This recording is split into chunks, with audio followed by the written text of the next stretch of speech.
Hello and good evening, everybody. Awesomer, congrats on your first welcome in. Super Twin, it's good to see you too. Welcome, welcome. And Ion, good to see you too. Welcome back in. Hope you're well. And Kazu, hello. Always good to see you, Mr. Kazukitsu. What's up with you, man? Hope everybody's having a good night. Sorry, I forgot to move my laundry. I was literally about to, go on to the chatting screen. Yeah, I deserve that, Bonk. I deserve that. I was literally about to go on to just chatting screen here, and then I was like, oh, my laundry's wet, and if I leave it, it's gonna get stinky.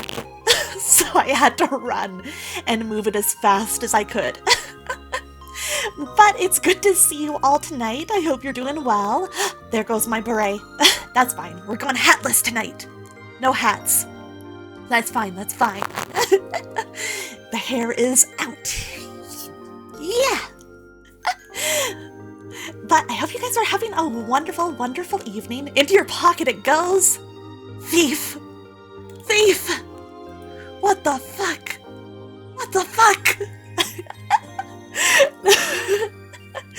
Oh man, all my stuff's getting stolen tonight. That's crazy. But yeah, I hope everybody's having a wonderful Monday night. It is the first day of the Choose Wisely Steam Festival. If you guys open the pinned message in chat, you can see a link to the festival itself on Steam. There's a ton of story and heavy and choice-based games up for sale or with demos out on Steam, and it's awesome. It's a really, really cool project, really cool collection of so many games that I was graciously offered to be an official streamer for. So yeah, we're doing a lot of indie games and demos and stuff this week. I got reached out to by the host, Studio Efua, and so many devs. There are so many cool devs who are part of this. My mic is crackling? Uh-oh. Oh no, it was doing it earlier today too. Let me see. 1 second, I'm gonna mute on your guys' end.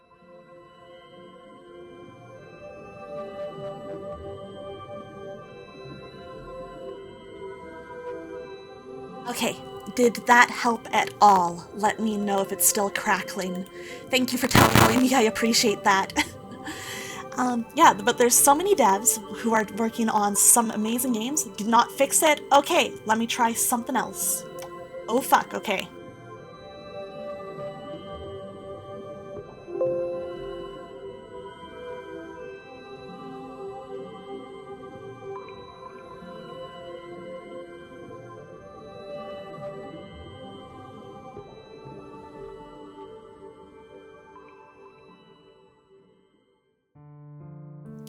Okay, did this do anything? Is it better? Worse? Got the Xbox mic on. No, this is my fancy-ass expensive mic. Someone threw an interface and everything. What the heck? It's better? Oh my god, thank you. I'm so glad. Okay, that is a relief. It's better but didn't go away. Ah! Okay.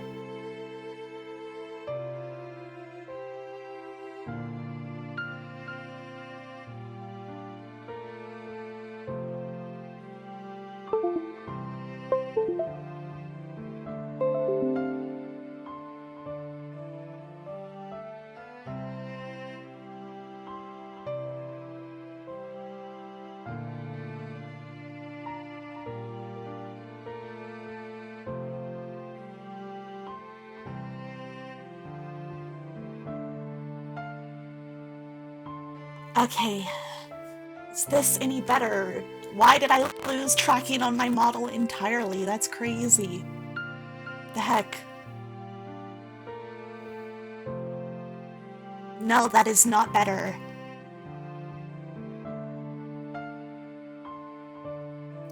Okay, I might actually run onto BRB for a second. Absolutely worst case, I might just, restart the stream. I'm so sorry about this, you guys. I'll be right back.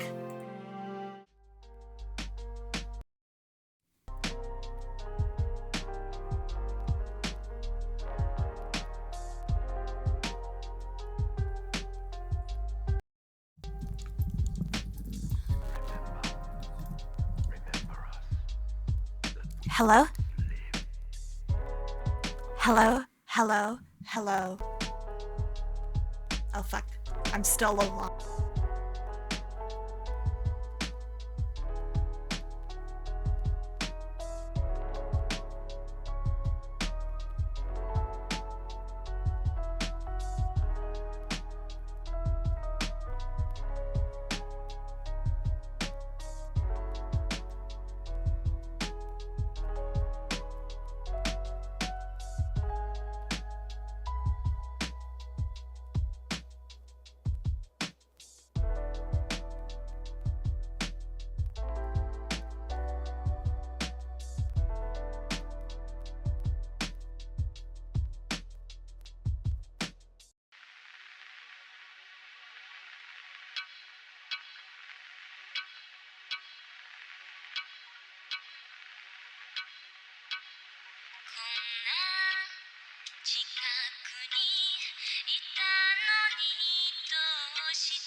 Okay, at least from my tests, I think it's better, but let me know if it still sounds weird to you guys. Oh my gosh, I forgot that I needed to also fix my model real fast. Oh my gosh, what a day for scuff. What a day to be all scuffed up. Give me a second here.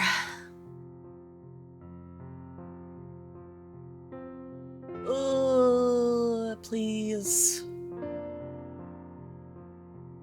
Connect my PC.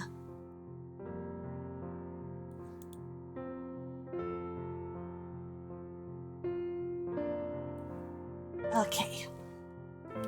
But if the audio is sounding better, that is a really good thing. Hopefully we can stay that way. I'm praying.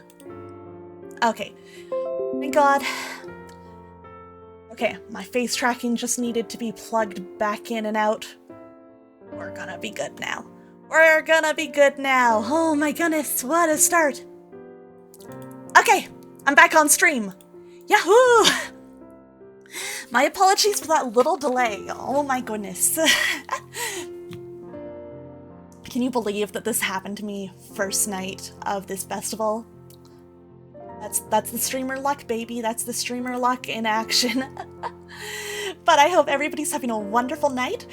This week I'm going to be playing a ton of different indie games for the Choose Wisely Festival. Still there? Much better? Jeez, okay. Okay. Jane. Well, if it gets unbearable, let me know, or I'll see if the people I DM'd for help DM me back.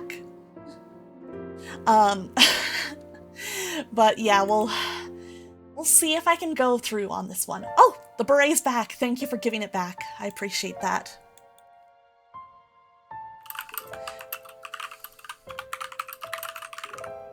Oh, thank you.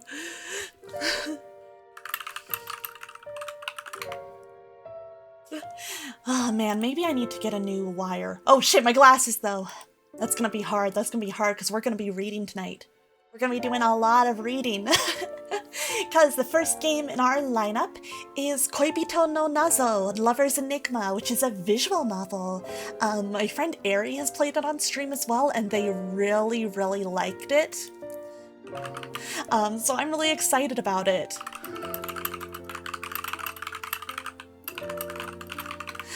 Sorry, I'm DMing Yusuke about the audio stuff on the side, because she's one of the people I know who knows about audio stuff. But hey, Awesomer, it's going well. How are you? How are you?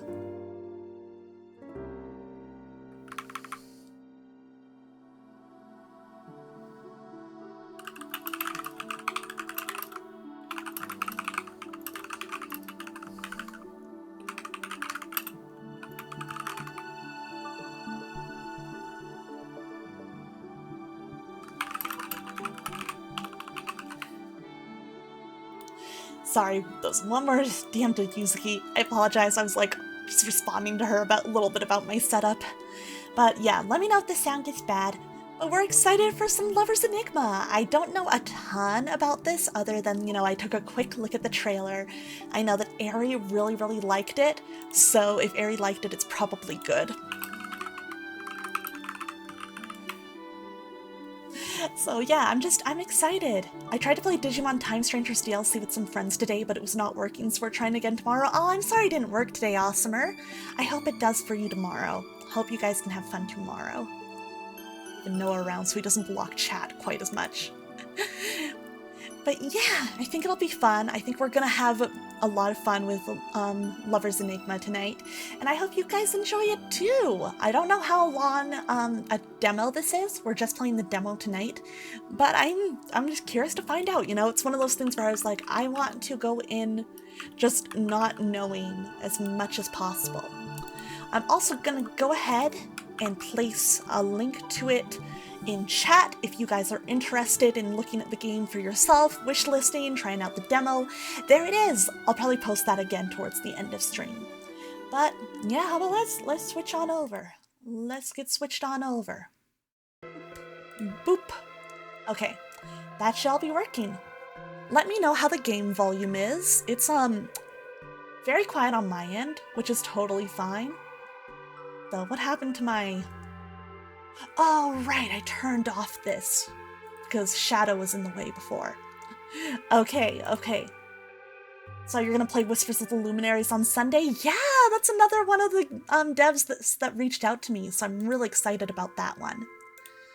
One second, I'm just gonna turn game up on my end.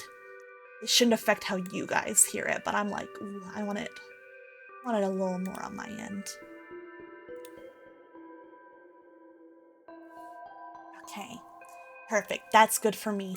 That's good for me. But yeah, this is Koibito no Nazo, Lover's Enigma.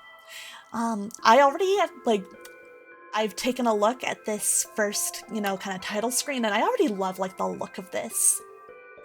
Wait, which husband? You collect them like trading cards? It's a new husband! One for this game specifically, I think. But yeah, I'm really excited about it. Let me just double check the settings here. Okay, voice! Oh, I didn't know there was any voice. Okay. Cool, I didn't know that. That's fun, that's exciting. I'm already getting surprised in a good way. So yeah. Oh, and congrats on the 10 stream watch streak, Kaze, that's awesome! Thank you so much. Thank you, thank you, thank you. I appreciate it. Alright, yeah, not too much in the way of settings, which is nice because it makes things very easy on me as a streamer. Trading cards implies that she would willingly trade her husband's. Only... Oh shit, speak of the devil, only to Mana Scarletify. How are you doing, Mana? Welcome in! Oh my gosh, you got here right for the actual start of the game. How you doing, guys? Mana, how's the end of The World Ends With You? How do you enjoy it? Guys, Mana is a very good friend of mine. She's a wonderful artist. She just got a new VTuber model, and she plays a lot of really cool games on stream, like she was just finishing The World Ends With You, one of my favorite games of all time. She's also currently playing Final Fantasy Tactics, and when she finishes that, she's gonna start Xenoblade Chronicles. Tui was so good. I'm feeling so much right now, dude. The end of that game makes me cry. It makes me cry so hard. It's so good. But welcome in, Raiders! If you don't know me, my name's Aqua Sereni. I'm a mermaid VTuber who traded her brain cells for legs, and tonight we are playing Koibito no Naso, Lover's Enigma, which is an exorcism dating sim that I'm playing as an official creator for the Choose Wisely Festival on Steam, which you can find all the games for.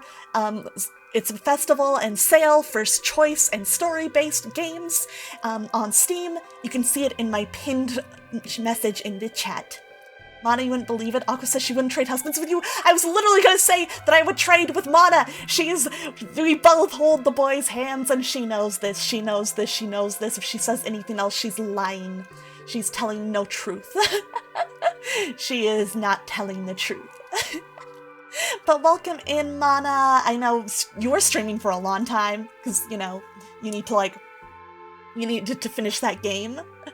So if you do need to step away, you know, don't feel obligated to stick around, but it's always so good to see you, because I love Mana. Yeah, we're on our recovery arc. We're over the boy war.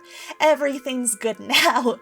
And, you know, she's finishing Tactics next week, which I've heard is an excellent game, but I can't watch those streams because I would love to play it myself one day. But I can watch her play Xenoblade the week after. Oh shit, that's Cote Vaughn. Boy War is old news. They don't even know about the boy treaty. True. Truth. Hey Cote, what's up? There's another person to follow if you like Xenoblade, and also Elden Ring, and also many other games.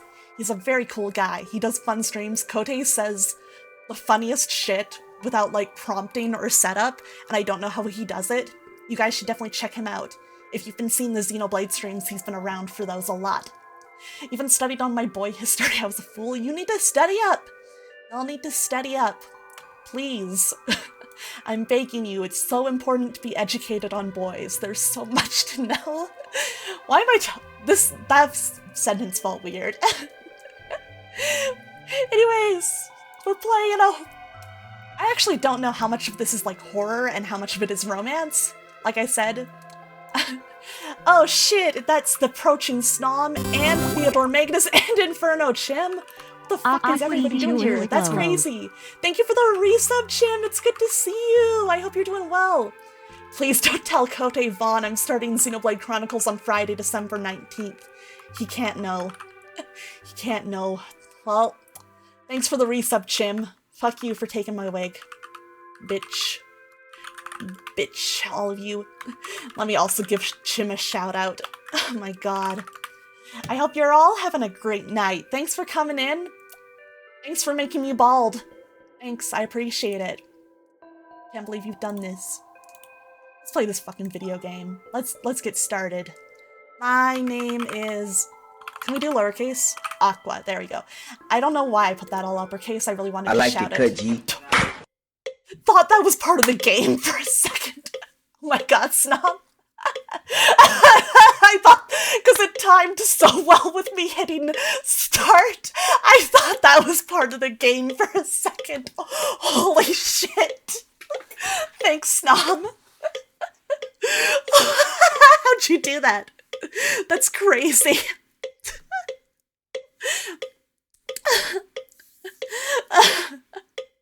Ever since I was young, my mother's voice dictated my fate, every word a reminder that my future was a tapestry woven from family obligations. That's normal, family. What an interesting sample to put at the start of the game. Wonder, what did they mean by this? What did they mean by this? The pinnacle of this was my arranged marriage to Kazuki, a budding journalist my mother had met at a coffee shop. Luckily for her, he was in his late 20s too and looking to settle down. Oh god, this was even when you're adults already? That's crazy. That's awkward. Reluctance gnawed at me, but I accepted, more to quieten my mother's persistence than out of any real desire. This loud-ass clock, I think it might be a metronome. Love for Kazuki never blossomed, yet his friendship became a comforting presence, his kindness a balm for my uncertain heart. Then, just weeks after our wedding, he died. Suicide, they said. Something about the way he died, the timing, felt wrong. Terribly wrong. Well, rip to him. Yet, what can I do? I'm an actor in a play, stuck in a role I never chose. Every move and word feels scripted by someone else, and no matter how hard I try, I can't escape the part I'm supposed to play. It's been 40 minutes. All you hear is the relentless sound of your mother's voice. I hate this. That is what getting a call from your mother is like. Everything was great until it wasn't. I mean, that's the way to start a story, ain't it? Mom, I really don't think I'm ready for this. Nonsense, dear. You're not getting any younger, and it's high time you moved on. Besides, Ryota seems like a nice young man, and he's been asking about you. Jeez, okay, I'm gonna turn the game down a bit, because that's a little loud. Okay. Always fun audio balancing a new game. I know, but I still feel like something's missing. Like I haven't properly said goodbye. Yeah, right, she's in her 20s. But I know, especially in certain cultures, if you are unmarried, even like by, you know, like 25, they don't look fondly on that, which is, it's insane. I'm sorry, but it's crazy. Yeah, the Christmas cake mentality. Ugh. I hate that mentality so much. Y'all don't even know. Oh, sweetheart, always stuck in the past, aren't you? You need to stop dwelling on what's gone and start thinking about your future. Ryota could be a good opportunity for you. Still here, he's lingering, his thoughts. It's still very loud. It's not just about Ryota, Mum. There's something off about Kazuki's death, I can feel it. She doesn't know. She never listens to me. Why won't she listen to me?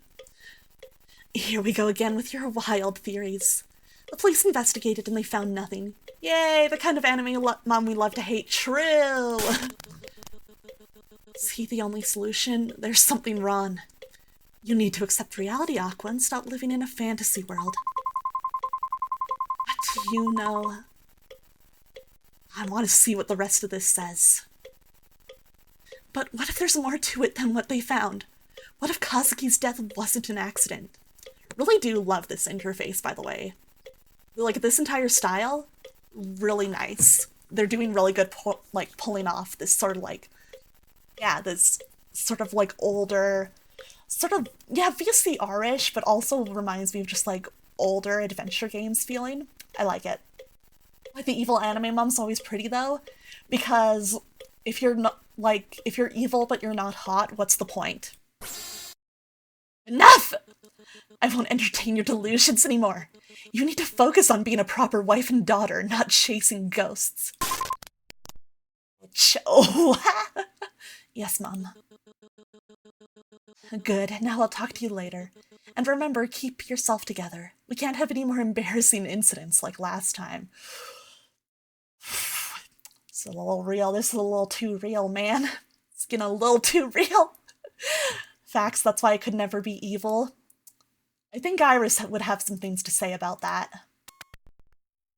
Lucine stared at the phone for a moment before glancing around the room. Your gaze wanders over to the shrine in the corner, its eerie presence casting a shadow over the otherwise mundane surroundings. Maybe Mom's right. Maybe I'm just seeing things. Shut up, shut up. I can't shake this feeling that something's not right. Stop talking, he's here, leave me alone. I can't hear myself think. You approach the shrine, a mixture of fear and determination coursing through your veins. It'll be fine, it'll be fine, it'll be fine, it'll be fine, it'll be fine, it'll be fine, it'll be fine, it'll be fine, it'll be fine, it'll be fine, it'll be fine, it'll be fine. As you reach out to touch his death photo, a chill runs down your spine. It's fine. You can't shake the feeling that you're being watched. Ooh, day one, ooh. That was a strong opening. I liked that. You don't have to walk me back home every day. It's no big deal. So this is probably who our mom is trying to set us up with now. I do like his fit, I have to admit that. I've noticed it's like a consistent thing, but maybe it's just because it's like popular in East Asian men's fashion right now, but like the turtleneck with a jacket over it. It's a good look. Still, going out of your way like this. I know you said you're okay with the whole still testing the waters kind of arrangement, but I can't help but feel bad about it. You hesitate for a moment, trying not to sound too patronizing. Anyways, thank you. I should head back. I don't want to take up any more of your time. Oh, he looks like he could— oh my god, it's the Leon fit! I love Leon Kennedy. Bro. Ryota's expression is still as unchanging as ever. Hey Asterix, thank you for that thirsty redeem. That was well timed. Dude, really love the backgrounds though. Street looks great. Let me also give Asterix the Swift a shout out. Go drink some water after that Leon call out. Yeah, I was kind of panting there. I was clearly thirsty, you know. I miss him. Oh god, I miss Leon Kennedy so fucking bad. Y'all don't even know. I'm receiving a message from the future telling me that I also love Leon Kennedy. Mana, I think when you play Resident Evil 4, it's gonna be so over for you. I swear to god, I need to get you to. I will, like, sit there and hold your hand if I have to. I said it's fine. It's not a bother, really. I'm just making sure you get home safely. Well, in that case... Actually, can I check? Ooh, okay, I'm sorry, Rhoda. We're gonna look at our phone while we're talking to you for a second. Ren, Kazuki, Yoko. God, of course our mom has some shit like this as her status. God. Leon Kennedy, the only white boy I'll let speak a little Spanish. Get a white boy, get a little ethnic foot. Can bro do an unnecessary backflip away from a chainsaw? It's good shit. Okay, so I guess this is like, you know, the stuff we need to do or stuff we're working on. Ooh! He's pretty good looking. Okay. There's Kazuki. There's our dead husband. It's kind of fun because I feel like this is not the kind of guy who would, like, make that much of a, like, just by appearances, doesn't look like the kind of guy your mom, especially if she's kind of controlling and traditional, would set you up with. But, you know, I don't know you yet. You're on the poster. You're probably important. Oh man, okay. Gifts! Okay, interesting. History is this, yeah, that's the chat log if I missed something. Cool, okay. No, we're... Wait, what does that mean? Is that the protagonist? Dude, no, give her some fish ears. That's me. Hello, Mari, welcome to the stream. Look at her, she's just like me, for real. Okay, and we also have emails. Cool. Okay, that's neat. Well, we're gonna have to remember to check this every once in a while. Sorry about that, Ryota. He's very patient. He waited for me to finish playing with my phone before trying to continue the conversation. What a nice guy, hopefully. Ryota's chuckle feels forced. As I look at him, I notice his smile doesn't reach his eyes. Great, so same time tomorrow? Alright, thank you. Oh, he's Catholic. Good to know. Ryota looks at you and gives you that same unreadable smile before waving goodbye. He's pretty cute, but also we're grieving, so like it's not the time for that. You can't help but feel pain of guilt and uncertainty as you watch him walk away. He probably doesn't want to get too involved with me anyways. I know he's just trying to be nice, but he's better off with someone with less baggage, especially with everything that happened with Kazuki. You really waited those 5 minutes to say bye while you were on your phone? True! Oh god. Sorry, dude. He was like, I want to leave. Can you talk to me so I can just say bye? You sigh softly, feeling the weight of your own problems. Maybe I should talk to Mom about easing up on her matchmaking. Your task list is stored in your phone. Each day, new tasks will appear for you on the list.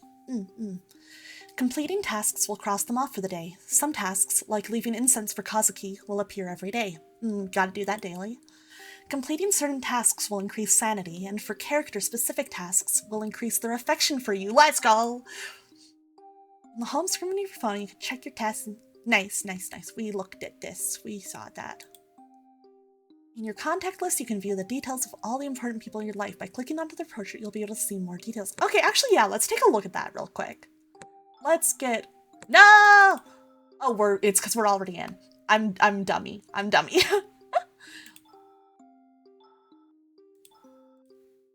Maybe it won't let us yet. Okay, we're in tutorial mode. We have to let it tutorial. Okay, I got too excited. So yeah, Nishiyama Ryota. Last seen we just saw him. My childhood friend and colleague. We're now fake dating, no thanks to Mom. Oh. Yeah, that's a little awkward. Completing tasks increases sanity. So true. So does looking at pretty boys. In here, you'll not only be able to see their last scene, you'll also be able to see how much affection they have for you at the bottom of the screen. Oh, dude, he is not. He's not interested. Fuck. We're fumbling. Probably because we're grieving, which is fair. Time to stop looking at your phone and start preparing to go home. In this part of the game, you'll be allowed to free roam around the town. Ooh, I didn't know we had segments like this. You may explore the town from, let's see, that'll be 8 to 11. When it reaches 11, you'll automatically head home. I need to, like, translate it in my head, otherwise my brain just doesn't get an understanding of, like, what time of day that actually is. By clicking the button centered outside the map, you'll travel to another area of town. By clicking on the button centered in the map, you'll interact with the male leads and the various townsfolk. Ooh, be sure not to stay out too late. You wouldn't want to make Mom angry. Dude, we're in like, what, our 20s? Can't remember if they, like, specified. But, like, dude, Mom, we can't have a curfew. Oh, God, yeah. Man. Let's check out the temple, because we need to get some incense, right? You see an individual try to enter the temple, but the shrine priest tries desperately to stop him. Best not to intrude. Okay. Pharmacy. You've already visited them yesterday. Maybe it's best to visit them tomorrow instead. Okay. So not everything's going to be available all at once. Why not go to the convenience store? Let's get a little snack. We're not in our convenience store, but there are a group of drunkards blocking the way. They seem to be yelling at the clerk. It's best if you avoid them. Oh man, we can't go anywhere tonight. Guess I might as well go into the shady alley. The alleyway looks dark and musty. Oh cool, we can go here. There's a strange cat!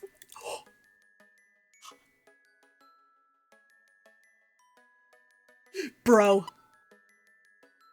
Meow. Affection with Miyabi and Christ!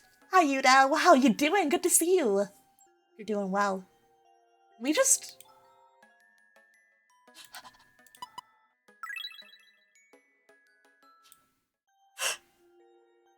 Does time pass while we're doing this? I wasn't paying attention to the clock.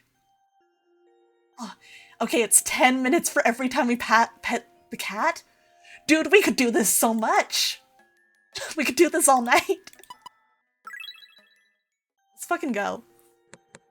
Oh yeah, I wanted to check my phone. I wanted to see all the contacts. Is Miyabi in here? What's the point? Okay. Last seen yesterday, my next door neighbor won neutral terms for now. Hey, Sunwa VT, welcome in! Thank you for the raid! For anyone who doesn't know me, hello, my name is Aqua Sereni, I'm a mermaid VTuber who traded her brain cells for legs! Welcome in, we're playing some Lovers Enigma tonight! We were just playing Do Not Buy This Game. Ah! I think that's also part of the Steam Festival that I'm streaming for. I hope it was fun! I've heard really good things about that one. After rotting in the library for countless hours, we are here to touch some grass and have some fun. Oh my god, I love grass. But welcome in. Yeah, hope you had a great stream. If you need to take a break after your stream and like take a rest or step away or anything, please feel free to, but otherwise it's nice to meet you. I hope you're having a great night. It is. Hoping the first day of the festival is going well for you. Yes!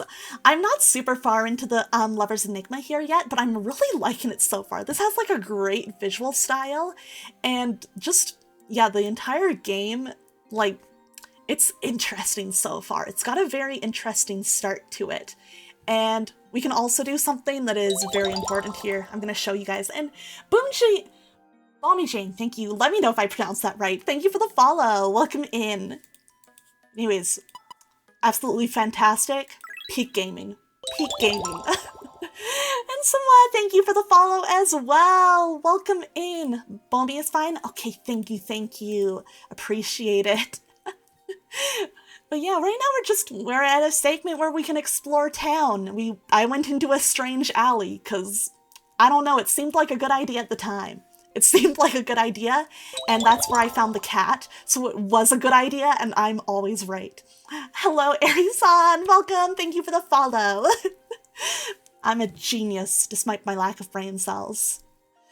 Yeah, right now we're just kind of looking around, seeing what there is to see. Let's check out the upper street, too. Apartments. A sweets shop! Seemed to be closed today. Maybe you should visit the old lady that runs this place tomorrow. She was always kind to you, and it's been a while since you've talked to her. Okay. How about the cafe?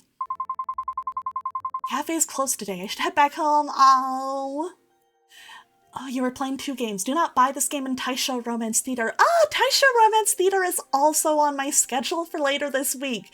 I'm really excited about that one, too. It looks really interesting. I hope you liked it. I guess it sounded like we're supposed to go home today and we might not really be able to go anywhere. Shit, it's kind of a jam. I think I am gonna do a quick little adjustment. We're gonna turn down the SFX a little bit so we can turn the rest of the game up without, you know, blowing your guys' ears out with it. It's really good. I wanted to play more of it. Ooh, that's always the best to hear.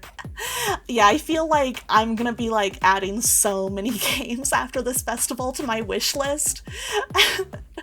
Because there's just some really interesting stuff. It's really fun to get to see what they have. You walk down the corridor to your apartment. As you pass by your neighbor's unit, you hear a loud thud coming from inside the room. Then a scuttle of footsteps shortly after. Yeah, I was so happy to see how many different like visual novels and like dating sims they have, because that shit's my bread and butter. It's my jam. I love it. I was like, ooh, this sounds like a really good time. I am so in. The door clicks open and you see a familiar yet sporadic silhouette pop out from behind the door. You. Oh, you, before you can say anything else, he cuts you off. Can you stop leaving your trash outside? And when you're leaving the house during the day, you're always so noisy. Oh, I'm sorry. I know you have nothing better to do, but some people have things to do, you know? He gives you that stupid look on his face, reminiscent of a certain 2008 anime. You want to yell at him and call him a stupid naggy bitch, but you're an adult, and even though he's short and rude, he should be able to reason like one too. I'm sorry. I'll try not to be too loud next time. Yes, enjoy your lurking and enjoy your food. Thank you again for raiding in. It was nice to meet you. I'll definitely try and check out some of your streams. You expect him to continue berating you, but his expression softens.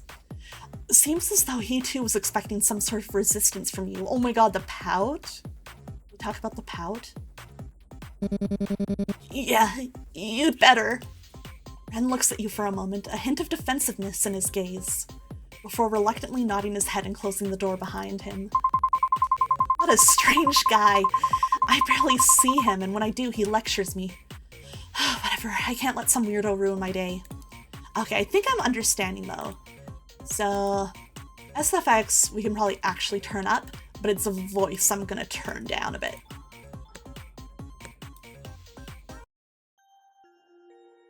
Ugh.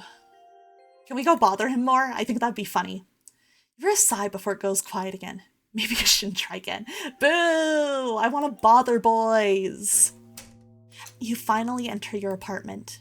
A groan escapes from your lips as you're finally able to kick off your shoes and collapse, exhausted, onto the couch. Shut up.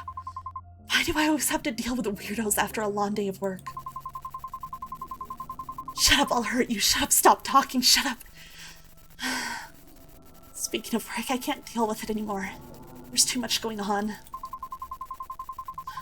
You're no better. I don't want your pity. Everyone looks at me with that same pitiful yet annoyed expression. Bitch, bitch, bitch. They gossip about me behind my back, yet every time they see me, they offer some unnecessary advice. You're weak. It'll be so much easier if they just told me straight in my face that I'm weak. A burden. Ryota, he's definitely not happy about this arrangement. A curse. Kazuki, his death. You're fine, you're fine, you're fine, you're fine. I just need to keep it together. Somehow. And then I'll be fine. You're fine, you're fine, you're fine, you're fine, you're fine, you're fine, you're fine, you're fine. I can't fall apart now. Not yet. Not with everyone waiting for me to fall. You're fine, you're fine, you're fine, you're fine, you're fine, you're fine, you're fine, you're fine, you're fine, you're fine. Maybe they're right. Maybe I am weak. Maybe I deserve their looks, their gossip. Maybe I deserve all of it. No, not again. Kazuki. It's him, please let it be him. No, that one's real. Shit, shit, shit, it's happening again. Shit, shit. It's real or it's not. What is, no, please, not again. Hello? Hello? Anyone home? Thank God. Yes, coming! Rush over to the door, opening it frantically in hopes of ignoring the strange noises coming from your apartment again. Hello, sorry for the noise. What? No, who is it? Hello! Hello? Your eyes widen in surprise at this weirdo's sudden dramatic entrance, a mix of confusion and skepticism on your face. Hello, DoorDash. It's your Uber driver. I'm outside. What? Can I help you? The vibes from your home are not immaculate. I can already sense the bad spirits squirming around your abode. But no matter. I am Saotome Haruki, exorcist extraordinaire, at your service. The live 2D on these is really nice. I don't know exactly if it's live 2D they're using, but the animation, I do like it. It's like, not so much that it's like a, you know, obnoxious with kind of how much it moves and is jiggly, but there's like nice movement to it. Damn, called your vibes rancid. No! You blink, taken aback by Haruki's grandiose introduction. You were shaken up before, but now you're just simply perplexed. Who the hell is this guy? Exorcist? Haruki pauses for a moment, seemingly as though analyzing you a bit, his face showing a momentary tinge of shock. Then he shakes his head, as if to shrug off the thought before continuing on with his introduction. Oh my god, is it JJK? But JJK isn't about exorcists. Are they? Jujutsu... No, they're sorcerers. Yeah. I guess they do exorcise curses. Okay. I don't know, man. I can't remember. I don't know why I'm blanking on this. I don't know why. I've read and watched all of JJK. I should know this. Yuda soon in the new season. My boy. Indeed, your esteemed mother has employed my services to assist with the spiritual disturbances playing in this dwelling. I'm guessing something to happen. Yeah, there was the 0xp server, there was an announcement. Basically, I'm dealing with some IRL obligations, and we decided that maybe it was just good for me to be able to take some time off and focus on my own stuff. I am trying to stream a lot this week for the festival, because, you know, that was an obligation that I had as well. But yeah, just a short, temporary break. I will be back. Your skepticism grows as you eye Haruki warily. And you're sure you can handle it? You're not, fair maiden. My reputation precedes me. While some may doubt my methods, I assure you I possess a genuine spiritual power. Doubt fills your mind, but at this point is embracing a bit of spiritual fanfare really the worst idea you've had? Well, I suppose it can't hurt to give it a try. See, if this happened to me in real life, I'd be like, oh fuck, my mom got scammed. No, it's all good. It's all good. I knew there would be questions about it, so don't feel bad about asking. Or wait, no, you were apologies about the IRL circumstances, but yeah, I appreciate that, thank you. Hoping that I can just get it all sorted sooner rather than later, but we'll see. We're not putting like a timeline on it just to make sure, but hoping for it not to be super long. Haruki beams at you, his smile shrewd yet unreadable. Excellent. With your cooperation, we shall banish these troublesome spirits post-haste. Now shall we begin? You hesitate, staring at the strange man once again. All right, maybe letting some weirdo into your house isn't really the best idea. Actually, I appreciate your offer, but I think it might be better if you come back another time. I need some, time to prepare myself for your methods. Haruki's smile falters, but he nods, reluctantly accepting your request. I understand, dear client, though I must say the spirits may not be so patient. But if it is your wish, I shall honor it. Until next time, then. It was funny. I liked him. Just like that, the exorcist disappears as mysteriously as he appeared. You close the door and turn back into your apartment, trying to steady your breath. As the silence settles, a sudden tremor courses through the room. Furniture rattles and that unsettling croaking noise fills the air again, sending a shiver down your spine. Actually, maybe come back, dude. Actually, maybe come back. I thought it would be gone by now. It's still happening. No, what was it? I need to check my phone. I leave some incense. Oh no. Crap, I must have forgotten to leave the incense out for Kazuki. No. Damn it. As you approach the shrine, it begins to shake violently. Kazuki's death photo slips off the altar. You race to the shrine, your heart pounding in your chest. This is the slot machine. You need 3 matches to win. But if your sanity is high, you only need 2 to match. I see. Press the spacebar to start playing or click on the lever. What a time for a minigame. Okay. Okay, we gotta try and time this. Okay. I gotta watch the pattern. Yes. Okay, one more.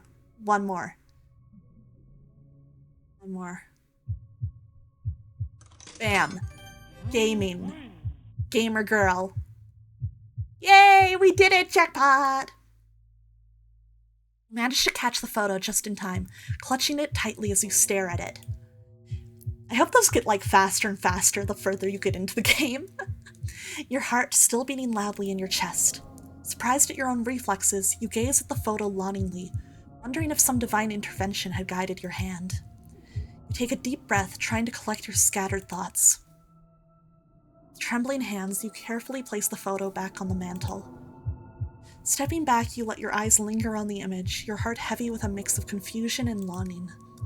The room feels eerily quiet, the silence amplifying the turmoil in your mind. Oof. Oh. Okay. Kazuki. Shit. I'm losing it again. That's not good. I need to calm down. What did she tell me? What was it? The bathroom. Yes. I have to get to the bathroom. Normally you would get actual help in order to keep yourself together. But that's not an option for you, at least not now. So this is the next best thing in keeping things under wraps. A rhythm game! Your goal is to match the beat by pressing the arrow keys at the right time. Oh my god, it's DDR. Arrow icons will appear on the screen in sync with the music. Hit the corresponding arrow keys just when it lines up with the target zone. The more accurately you hit the keys, the higher your score. Keep calm and steady your heartbeat, and remember, suppress it. Okay, okay. Oh geez, the eyes. Okay.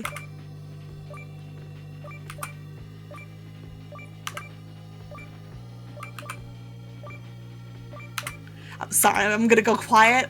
I'm locking in. I'm gonna go nonverbal.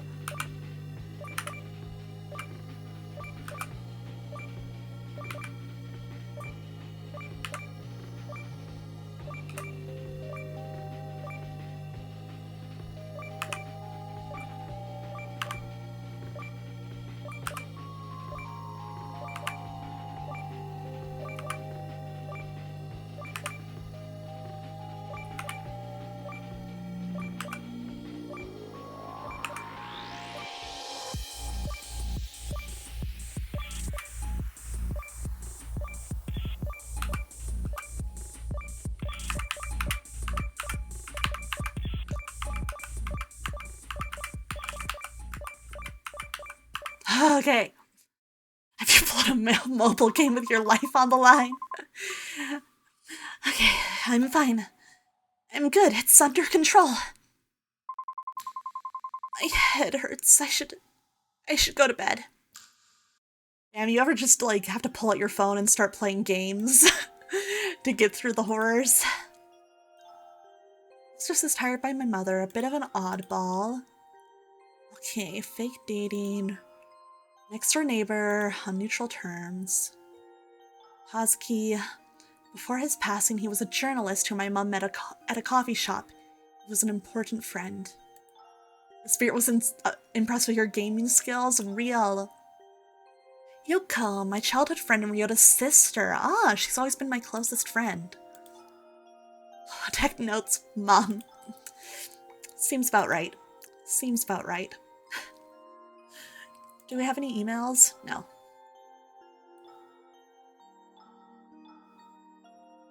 Oh man. Well, can we leave incense before bed? You try to tend to it every day. Today you can't bring yourself to touch it for some reason. Your stomach turns as you gaze at his death photo. It looks the same as he did the morning he left. You take a final look before turning away. Today has been so much already. Alright guys. Can we look out the window? You open the window to let some fresh air in, but all you're met with is the unfortunate smell of sewage. Oh. Ugh, you close the window disappointedly. That sucks. As you enter your bedroom, you fumble for the light switch in the dark. Your hand brushes against a sharp edge on your nightstand, and you feel a sudden stinging pain. You pull your hand back quickly, but it's too late. A small, deep cut begins to bleed. Shit! Just like my summer nights. Oh, sorry to hear that, Snom. That's rough. You grab a nearby towel and wrap it around your hand, pressing deep into the cut, trying to stop the bleeding. Vision blurs a little as you wince from the pain. You swear you see a weird symbol form amidst the blood splatter. Boyfriends, husbands, exorcist, even this stupid apartment. Seriously, I wish Mom would stop meddling with my business and making me do all this for her. Just as you say that, your phone buzzes. In the glow of your screen, you read the words, 3 unread messages from Mom. Oh, I'm exhausted. I need to sleep. I can't deal with anything anymore. As you lie in the bed, your head swirls with the afterthoughts of today. Others, ghosts, boyfriends, husbands, duty, sins, choice. Most importantly, you. Your choices matter. You can't help but worry about yourself. You can sense that things are changing, and no matter what you do, you can't stop it. You don't want to sleep just yet. There's so many things to do. But your eyes give out as you lay there on your bed. Your thoughts are finally quieting down, and all you hear is the same resounding sound of drums. Oh, they're drums, huh? Interesting. Whoa.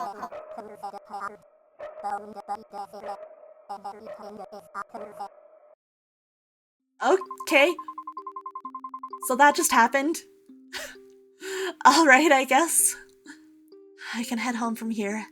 I'd rather not take up too much more of your time, Ryota. It's not a problem for me to escort you back. Oh, well, it's just that I have to get some stuff on the way home. Dinner and such. I won't insist then. Have a safe walk home, Aqua. Ryota leaves, heading towards the cafe. Maybe he's just visiting Yoko before going home. Freya! Thank you so much for the raid! Welcome in! Welcome in! For anyone who doesn't know me, hello! I'm Aqua Sereni. I'm a mermaid VTuber who traded her brain cells for legs. Oops, I misspelled your name. I am so sorry about that. Let me get this right for the shout out. Welcome, raiders! I hope you had a great time. Oh, you were playing Artanelico! My friend is playing that series and she says it's very, very good.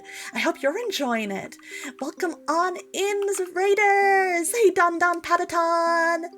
Tonight we are playing some Koibito no Nazo Lover's Enigma. It is a visual novel about being haunted by our dead husband. Freya's very excited to see this stream. Ooh, I see. Are you familiar with this game? And Allie Hope, thank you so much for the follow. Welcome in. I'm not super far in, but I'm definitely enjoying it a ton so far. I'm already very much like, oh, I gotta buy this game when it comes out, because this is very much, is the full version of this out? No, it's a demo. We're just playing the demo today, but hopefully soon. Extremely cute snuggle gift down there. Thank you. I'm living my Yume shipper cringe dreams. But I hope you're doing well. I'm enjoying this a lot already. This is very, very much to my tastes. I love horror and romance, so I'm all about this so far. I'm really enjoying it. Rob, Mom, your heart rate was unnaturally high last night. What do I keep telling you? Keep to yourself together, Aqua. Just follow your routine and it will be okay. Just remember to do as I say. Are we, like, sharing, like, her Fitbit info with her? Mom, you're too involved in my life. Yeah, the horror mans. It's good. It's a good genre. Ugh. Why can't she mind her own business? Whatever. I still have other things I need to do. Hello? Okay. We have a lot of stuff to do. Gotta keep my sanity high. Get incense for Kazuki at the temple. Shrine, leave incense for Kazuki. Then in the bathroom, do my daily routine. Visit the convenience store. Visit Granny. Thank Yoko for the croissant. Okay, it's a big list. Let's try and do as much as we can. Got the full game wish listed too. Good shit. That's some good shit if I do say so myself. I was told by a friend that this was, like, extremely good, and I'm seeing that they were right. This is really good so far. I'm having a lot of fun already. Like, I know I'm just, like, at the start, but I'm already like, oh, this is pretty great. This is really good. Anyways, I should get some offerings for Kazuki's shrine before going home. Thankfully, the temple's still open at this hour. Alright! Let's do it. Find the mail leads scattered across the map beside several locations. You'll be able to interact with them. You can also interact with various other townsfolk for other side interactions. Neat. However, they won't wait forever. Some interactions will disappear after a certain time, so choose wisely. I found an ad for this on Reddit of all places. Why Reddit, I don't know, but it's clearly working. Yeah, if it works, it works. Yeah, I'm like, ooh, this... Legit, I'm like, this game deserves more attention. I'm happy I'm streaming it so that, like, a couple more people can learn about it and see it and maybe get interested, because I know I am. Additionally, any interactions involving the main characters will automatically advance time by an hour. Plan your night carefully. Okay, I will remember that. I mean, let's get our temple duties out of the way. Oh, hey, what up? What you doing here? As you approach the temple, you see Haruki being hastily escorted out by an irate monk. I thought we'd just be, like, coming in, grabbing the incense and leaving. Didn't expect to run into you. Seriously, stop handing out your business cards to people trying to pray. This is a holy ground, not a business conference. Haruki, unperturbed by the monk's anger, tries to defend himself as he's pushed at the exit. Whoa, you boy on the grind for that bread, you get me? I'm an actual exorcist, I'm here to help. Dude, Haruki is kind of stealing the show, I can't lie. That's enough. We've had enough with your antics. Leave before I call the police again. Oh man, he's banned from most public spaces, huh? He's so silly.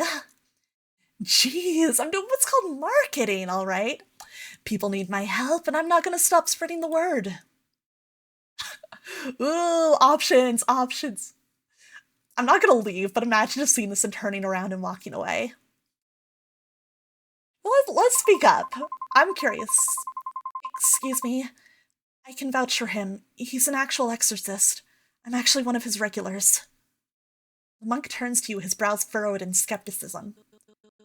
Young lady, you cannot be serious. This is clearly a con man.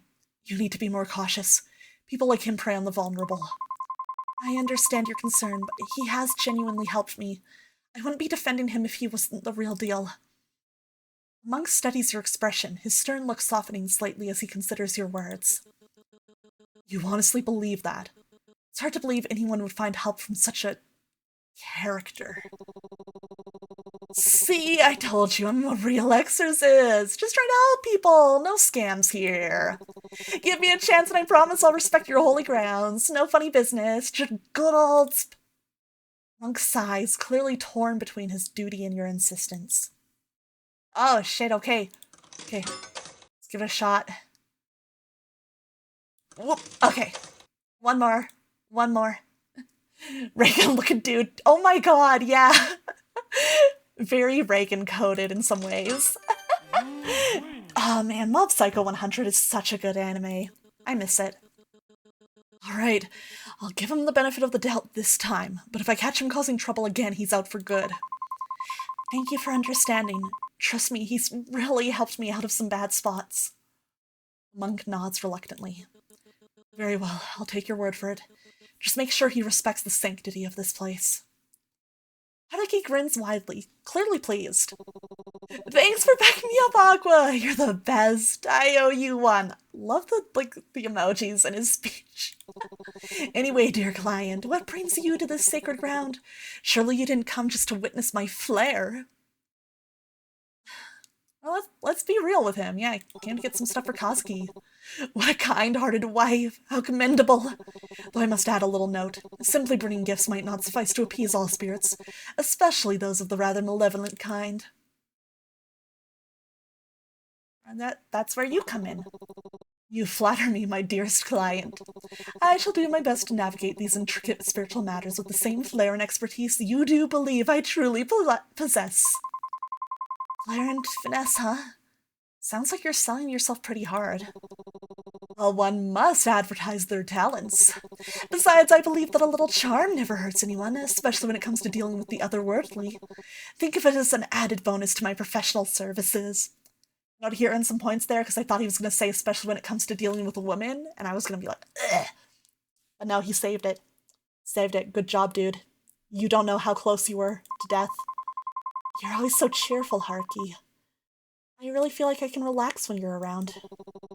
I'm just doing my part to lighten the mood. The exorcism would be such a gloomy business otherwise. But I must warn you, spirits can be quite tricky, you know. The world of the supernatural is like an intricate dance. Sometimes even benign spirits have their own quirks and challenges. Almost had to kill him, exactly. When I sensed at your home the other day, I didn't want to bring it up there and then, just in case you got scared. Whatever's in there, whatever's haunting your house is not a simple ghost. It's something that has been festering for years. Oh, but Kazuki didn't die that long ago. Who wouldn't be afraid if you put it like that? Forgive my choice of words. What I meant to say is, there's something strange brewing spiritually in your home. But that's not something the strong and knowledgeable exorcist from the Saotome clan, that is, I can't handle. So please trust me, I'll help erase any evil that plagues your way. Anyways, I would love to stay in chat, but duty calls, so remember to contact me if anything happens. I'll be off. With a dramatic flourish of his coat, Haruki turns and heads down the temple steps, disappearing into the bustling streets. Watch him go, a mix of amusement and reassurance setting in. Despite his eccentricities, Haruki's presence feels undeniably comforting. Right. I'd better go get Kazuki's incense while I'm here. Aha! Okay, nice, nice, nice. Oh, affection with Haruki increased. Let's go. Okay.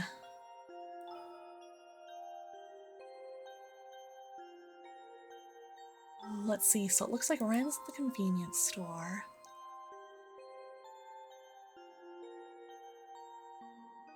Let's start at the sweets shop because that's not going to take as much time. Oh, Aqua, welcome, welcome. Hi, Granny, sorry. I just needed to make a quick trip to pick some things up. I won't be here for too long.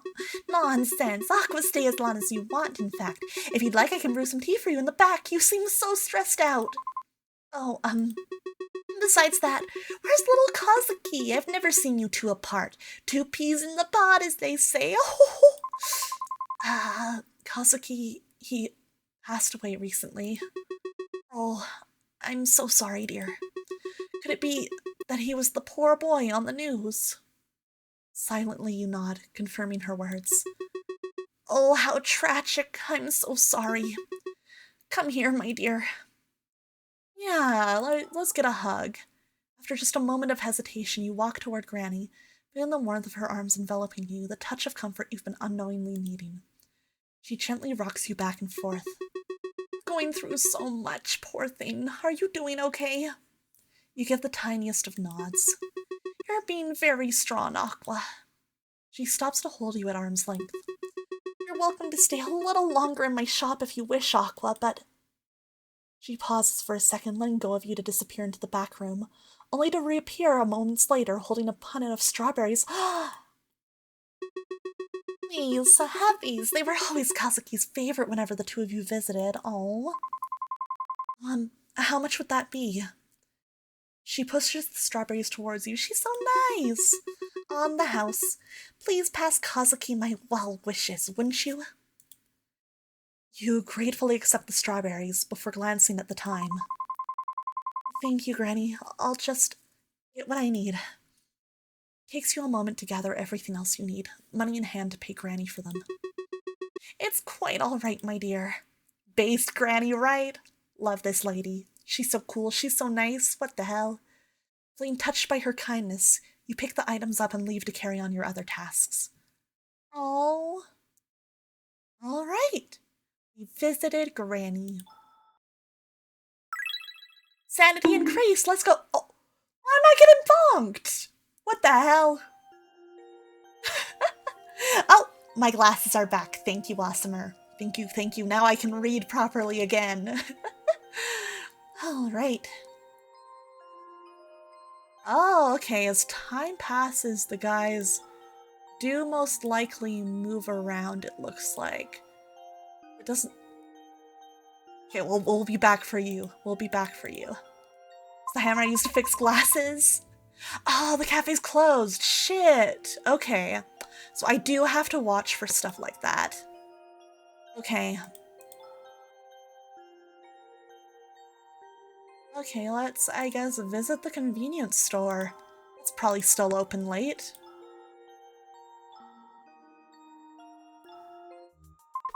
Convenience store's closed. Oh. I guess so. Dane. Alright. Let's bother Ren. Hear what sounds like muffled speech behind the door. What sounds like some salt-inducing shooter game. Is that how Ren relieves his day's stress? Huh. Decide to leave him to his gaming session. It's just like me. Said I don't really play shooters. Well, at least we met based Granny. True. So you step into your apartment. A knock echoes through the... We forgot to pet the cat! A knock echoes through the door. A voice calls from the other side. Hello? Is anyone home? What now? With a resigned sigh, you approach the door. When you open it, you're... Oh, a woman standing there, her hands clasped together in a formal manner.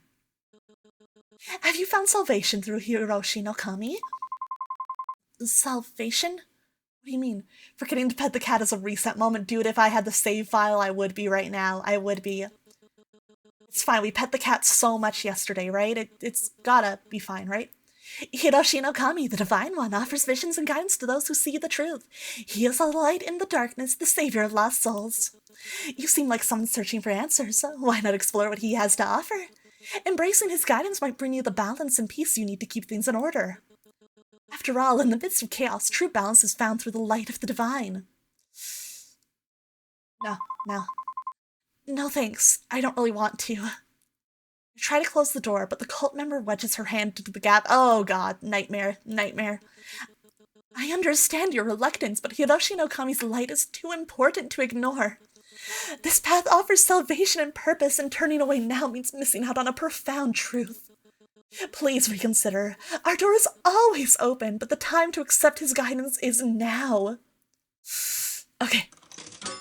Okay. Come on. Boom. Yeah, leave me alone. Leave me alone. I appreciate your concern, but now's not really a good time. I'll definitely check it out again, though.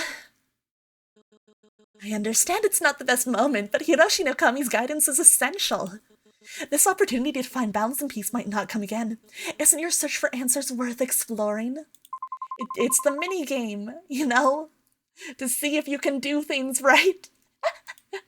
It's kind of funny. I like it. It's a funny little thing. I'm really not interested right now. But think of the clarity and purpose you might gain. Just a brief visit could make a world of difference. I said no. I need to focus on other things at the moment. I see. Well, I'll respect your decision for now. I'll come back with more information if you're still unsure. Thank you for at least considering it. Remember, our door is always open. Oh god, they're gonna come back. Oh. The woman bows deeply and with a final lingering look turns away, leaving you alone. No! Alright, let's leave the incense. After a long day, you decide to visit Kazuki's shrine. Compared to the day before, it's still relatively neat. You telling me my fate relies on a slot machine? Oh no, right? It's like the time a cult tried to recruit me in college. What? Really? What happened, Snom? I should take care of him first. I hope this keeps you at peace for tonight once again. Maybe it's my imagination, but the air around the shrine feels a little colder and the feeling of gratitude settles in my bones. I smile softly at the shrine. Good night, Kazuki. Let's offer the strawberries. Ah! Now let's tidy it. Work was tiring today. I'm sorry, Kazuki, but I'll do what I can. There, all better. I just feel like, you know, if he's haunting us, we should take good care of the shrine in general, you know? I feel like that's important. Keeping it together pretty well, but there's no harm in making sure you're extra calm. Let's do it. What do we want? Let's start with funky vibe. Let's see how hard this game can get. Let's see how difficult it can get. I want to know. I want to know. Oh, fuck.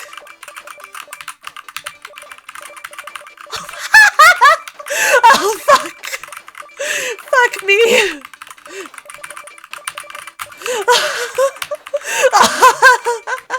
Help. Help. Oh my fucking god. Oh my god.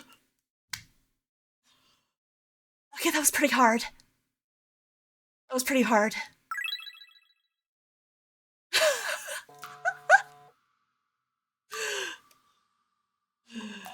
Okay. Oh man, let's look out the window before we go to bed. Norming's closed from the previous day. Don't want to open the window? Realistic, my sanity decreases bit by bit whenever I'm playing rhythm games. Yeah, it's like the rhythm game disassociation, you know it. This is incredibly realistic to my day-to-day sanity check. Yeah, honestly, it's hitting a little bit. It's hitting a little bit real. She's kind of relatable. From the window, despite the nauseating stench from yesterday, and yet you're met with the sweet smell of cotton candy? I'll leave the window open for now. At least it smells nice. Yeah, let's get some fresh air in. Right. Step inside and everything seems in place. The door clicks shut behind you. For a fleeting moment, peace settles in the air, and your mind drifts back to the day. I run with Haruki. His high energy makes me feel less tired, and he's surprisingly fun to be around. And a soft, unexpected smile brushes your lips. Maybe things aren't so bad after all. Maybe not everything has to be difficult. Okay, so it turns out it's this South Korean cult that's really well known for trying to recruit at college campuses, especially because my college has a really high Korean student body. Oh, interesting. Huh. But before the thought can settle, something stirs beneath your skin. Guilt, thick and alive, begins to bubble, crawling its way through your veins and towards your fingertips. Your hands tremble, you glance down. Was that a flicker, a slither beneath the surface? What the... You're no better than your mother. You're really enjoying life, huh? You're fake. Fake bitch. How can you enjoy life when Kazuki's killer is still out there? You let him down. You're a liar. He made a mistake trusting you. You don't actually believe he committed suicide. Do you? You're not doing enough. The accusation lingers, sinking its claws in. Your fingers find your nails, and you begin to pick, anxiety bubbling up, choking your thoughts. Oh, you're already working on finding his killer, aren't you? Too bad for them, I have Catholic guilt. That's one way to avoid a cult, I guess. Yet the doubt coils tighter. Are you making any progress? It whispers, persistent. Who gave you the right to smile, to feel any joy, when Kazuki is nothing more than ashes now? Your nails dig into your flesh, tearing at the guilt festering just beneath the surface. You claw at your skin, frantic as if you somehow can scrape away the guilt, as if those phantom insects crawling beneath the surface will stop moving, will stop whispering. The scar on your hand throbs, throbs sharp, biting, and suddenly your wound opens again, fresh blood dripping down your wrist. Your head pounds a drumbeat of dread. A knock echoes from the door, soft but familiar. Called again. Panic seizes you and you run to the bathroom, desperate to escape, to wash away the dread crawling up your spine. You splash cold water on your face, but as you glance in the mirror, something flickers behind you. A shadow, a presence. Your stomach twists violently. Bile rises and you hurl the day's lunch into the sink. Then, without warning, the lights snap off. Darkness engulfs the room, thick and suffocating. Why, she has the Benadryl spiders, too! God! The only sound is the low, menacing hum of the ventilator and the running water, filling the void. And then, footsteps. Humming, scuttling. Someone is outside the bathroom door. Aqua, please let... Oh, fuck. Oh, shit. A voice calls to you. No. Mom? No, it can't be. She's far away, too far to be here. You shake the thought away, but the thumping grows louder, and cold dread seeps into your bones. The wound on your hand bleeds more, pain shooting up your arm. Kazuki. Whisper a prayer, barely audible. I'm sorry, please. I'll find your killer, I swear. Your phone buzzes in the dark, cutting through the tension. A notification flashes. It's from your mom. Remember to call if you need help. This girl's going through a PTSD attack and Stom's just going, ah yes, Tuesday. I mean, when you have PTSD, this is just Tuesday. Your heart clenches, a bitter laugh slipping from your lips. Fuck that. I'm not calling that bitch. Then, a colder thought cuts through the fear. Who are you calling? Ooh. Ooh. Ooh, choice. This is actually pretty hard. Because from what we've seen of them, I'm really liking both Ryota and Haruki.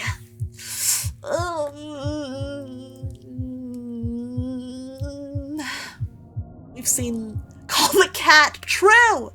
True, the cat will save us. You're so right, Mana. You get it. Call Granny! Also a good option. We've seen less of Ryota. Let's call him up. The apartment is dim and unsettling. The whisper you heard earlier still lingers in your mind as you reach for your phone. You dial Ryota's number, hoping for some normalcy. Hey, Ryota. I'm sorry for calling so late. Don't worry about it. What's up? I just wanted to clarify something about work. Could you remind me about tomorrow's meeting? Of course. Tomorrow will be... Ryota dives into tomorrow's agenda. For a brief moment, his steady voice becomes a welcoming distraction. So we need to finalize the project deliverables and align our statements on the key performance. Suddenly, a chilling whisper echoes behind you. You jump, causing the phone to nearly slip from your hand.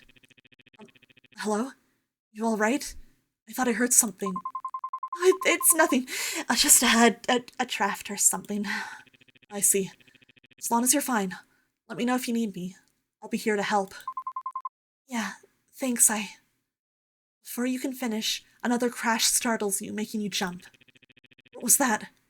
Are you sure you're okay? You try to lie, but it's clear you're falling. It's probably just something fell over. I'm coming over. No, really, it's fine. You don't have to. I'll be there in a few minutes. Just hang on. Oh, no, he's so nice. Fuck. Through the phone, you hear the sound of footsteps against the pavement. This might be going on a bit of a tangent, but I hope you won't mind me sharing one of my old memories while I'm on the way. You see, when I was a kid, I used to watch Doraemon on TV. He was this funny cartoon hamster rat mouse thing. Doraemon, Doraemon. He had this magical fanny pack. He would pull out a gadget from it, and it would be appropriate for the episode. I love the, actual explanation of the Benadryl spiders. Yeah, hey, I know that reference. Every time someone bothered me, I would imagine myself having the fanny pack and pulling out a bat to swing at them. I found a Chief Op friend Doraemon fanny pack that I carry around, hoping that it may work like the real thing one day. What the heck? That's so cute. I could just whip out a bat from it and solve all my problems in one swing. As a kid, I thought the fanny pack and a bat could solve all my problems, but now as an adult, I guess that would still be nice. So true. Real for that. I'd wish for a bat, too. Hopefully you won't use it on me. But anyway, that's not the point of this story. When I was young, all I had was my sister and Doraemon. Then when we were put into different homes, Doraemon was all I had left. Oh. Did maybe your guys' parents divorce? Black-haired Leon Kennedy with a baseball bat has got me rolling. It's kind of got me, sitting here oh, hey, bro, hey, what's up, dude? But you're different. You're not alone. You have me, Yoko, and of course, Doraemon as well. You stay quiet as you let Ryota's words resonate through you. For once, you don't feel alone. The lights abruptly come back on, and you run to the tap to clean out the sink. When you leave the bathroom, you see Ryota standing by the entryway. He steps inside, and a wave of calm that he brings with him eases the tension in your shoulders. Now you see the purpose of his story, to distract you until he can arrive. You walk to the couch and take a seat. He takes a seat beside you, his expression concerned yet comforting. How are you holding up? I've been better, but I'm all right now. Thank you for coming to check on me. It must have been troublesome for you. He shrugs, offering a reassuring smile. I was in the neighborhood anyway. Besides, I have something that you might like. Huh? You look at him curiously as he reaches into his bag. Oh shit, he brought the pouch! What the heck? Ryota pulls out a pouch and looks at it gently before handling it to you. You look like you could use a magical fanny pack. Even though it doesn't really have any magical properties, it does make a cute accessory. And maybe it'll lift your spirits to see it. Dude, he's sweet. I'm gonna punch him in the stomach. I can't do this.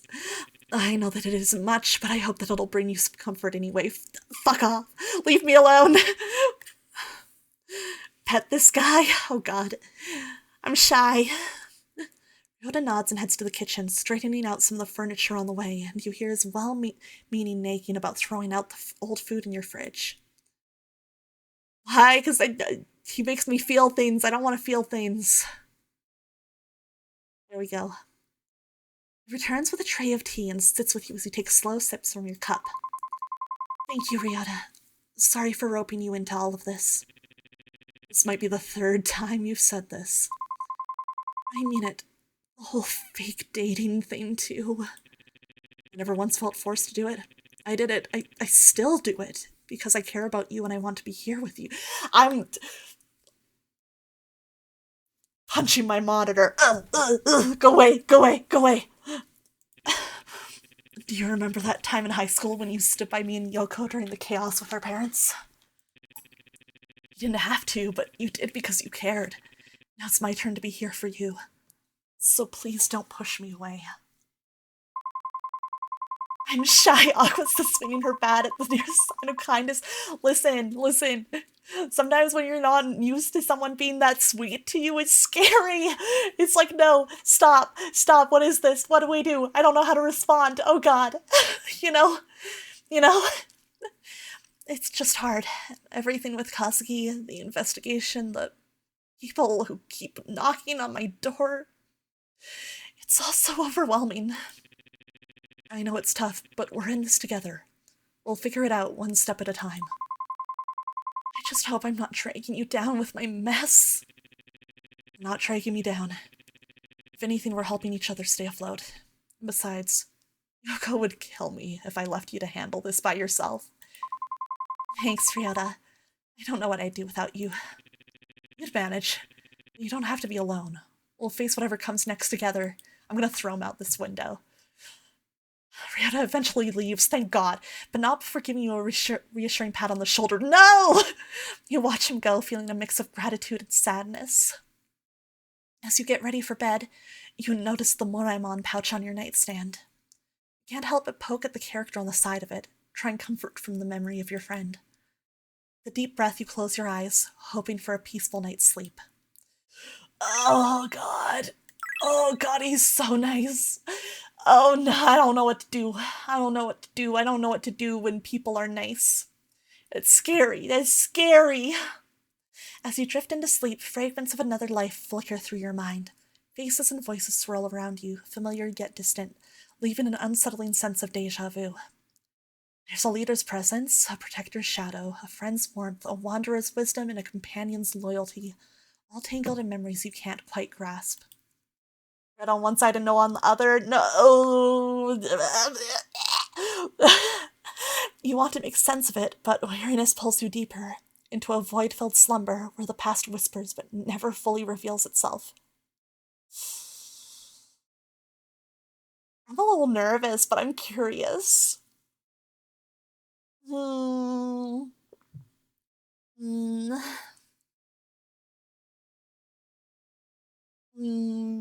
Deeper. You feel your heart wrench as memories of the past continue to swirl in your brain. You hear the same familiar knockings, but this time they feel different.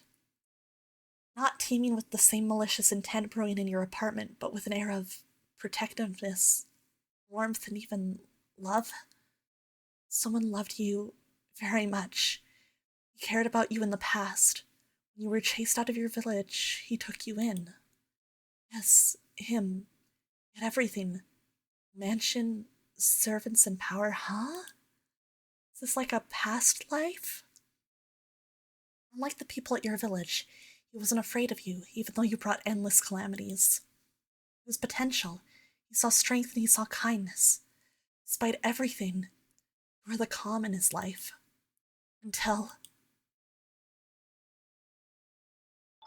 the calamity. Yes, you ruined everything. You had someone who loved you, but you couldn't help it. You had to ruin it all, didn't you? You had people who cared, yet that wasn't enough. You had to destroy everything. Persistent ache gnaws at your temples as you toss and turn in bed. When you finally drift off, you find yourself trapped in a state between waking and dreaming, with the oppressive weight of sleep paralysis pinning you down. Ooh, that's the worst. All around you, the shadows dance and morph into haunting figures.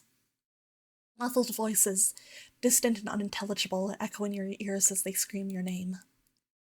You see the people who loved you melt into a horrifying mass of flesh and blood. You try to scream, to move, but your body disobeys your desperate commands.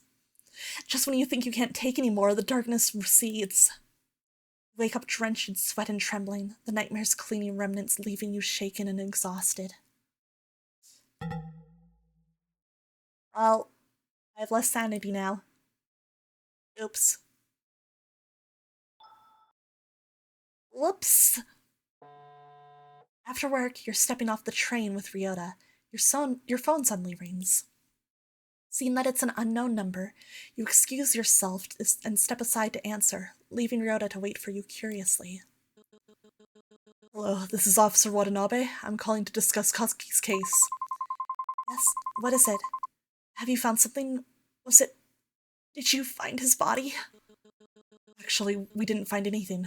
We've thoroughly investigated the matter, and the evidence all points to a tragic suicide. I believe it's time to close the case, but we don't even have a body? That's crazy. I understand this is difficult, but continuing to push won't change the outcome. You can't be serious. There are too many unanswered questions. I know there's more to it. Kazuki wouldn't just end his life like that. His body wasn't even found, and that suicide note was clearly fake. Again, I sympathize with your situation, but all the evidence supports our conclusion. We will not reopen the case unless we receive concrete proof that someone else was involved. No, I can't accept that. Kazuki deserves better than this. I deserve closure too. Look, I understand that you're grieving, but if you continue to pursue this, you could face legal repercussions for obstructing police. I'm advising you to let it go. Are you just going to leave it? You don't have the manpower or resources to waste on a closed case. I'm very sorry. I hope that you'll be able to find peace soon. With that, the line goes silent. You angrily close your phone. Your reflection stares back at you helplessly from the darkened screen as if begging you to do something to fix this. An overwhelming urge to scream wells up in your chest. I'm sorry about that. His voice surprises all the rage out of you. In your agitation, you had forgotten that he was still there, watching the whole debacle unfold. You turn around, mortified. Sorry about that, It's just the police again. You must have guessed. They've given up on Kazuki's case. Japanese cops being useless and not willing to expend manpower is surprising. Oof. Subtle political commentary. I'm really sorry that this is happening after all the work you've put into this. I don't know what I can do to help, but if there's anything at all... Oh, no, it's okay. This is my burden to bear. I can share it with you if you'll let me. No! Even so, it's not good to fret over the past. Your mother's right about that. Not her again. I know you really look up to her, but she's not exactly the best person to listen to. Especially with how stubborn she is about her ideals. Oh, okay. So there's definitely some tension here with him having a good relationship with our mom. Wonder why. The way she believes how anything can be overcome if you just put your mind to it. But sometimes, hard work just isn't enough. I know how headstrong your mother can be. That mindset did help me and Yoko out of everything. You vaguely recall how your mom was there for Ryota and Yoko back in school. She helped them to escape their abusive home, always listening and supporting them as their teacher. Oh, I see. I see. Interesting. It's a memory that sticks with you, especially when you think about how different things were for you. She means well, and she cares about you. Does she now? Words come out tense and bitter. You can't help but feel angry. At your mom for pressuring you even in her absence, at Ryota even though he doesn't know any better, and at yourself. Ryota senses the change in tension and clears his throat. Today's been a long day. Should we grab some food before I take you home? Yoko's been going on about this new pastry at the cafe. We could give it a try. You hesitate, unsure of whether to accept his offer. On one hand, you're annoyed at his blind admiration for your mom. On the other hand, you know he's not doing it on purpose.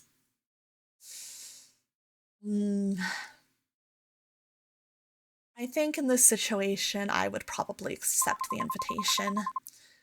Alright, I'm a bit hungry, so let's go. Ryota smiles warmly at you, his concern momentarily fading. Alright, let's go. Oh. Oh, Ame-chan! Are you here to see me? And you're here too, I guess. Are you 12? Oh my gosh, she's so cute. Look at her, she's so pretty. You're always so sensitive, Rio. Anyway, how can I help you guys? Here to talk to you. Okay, whoops. You're so cute. You don't have to butter me up to get pastries. I always save some for you in case you drop by after work. You know I'm not here for that. That's just a bonus. The real treat is talking with you. Thank you, Ame-chan. Your sweetness is wasted on someone like my brother. It's like, I see how it is, right? Seriously? I'm right here, guys. We're only joking around. And besides, it's not like you guys are actually dating, right? Ooh, he doesn't like that. He wishes we were. I see him. Here, this is for you. Yoko hands you a golden and flaky croissant. Enjoy. You're never that nice to me. Because you don't deserve it, but Ame-chan does. Anyway, we've just gotten some new pastries that are to die for. What will it be? Ooh. Ooh. I want a crepe. I love crepes. Sounds great. I'll take that over there. Chocolate crepes, thin and golden, filled with gooey chocolate and a drizzle of syrup and whipped cream, and it's dessert heaven. Yeah, they're so good. What about you, Ryo? Just a coffee for me, thanks. All right, coming right up. You two find a seat and relax. As you find a cozy corner to sit in, you can't help but notice the warmth in the cafe, a stark contrast to the cold conversation with the police officer.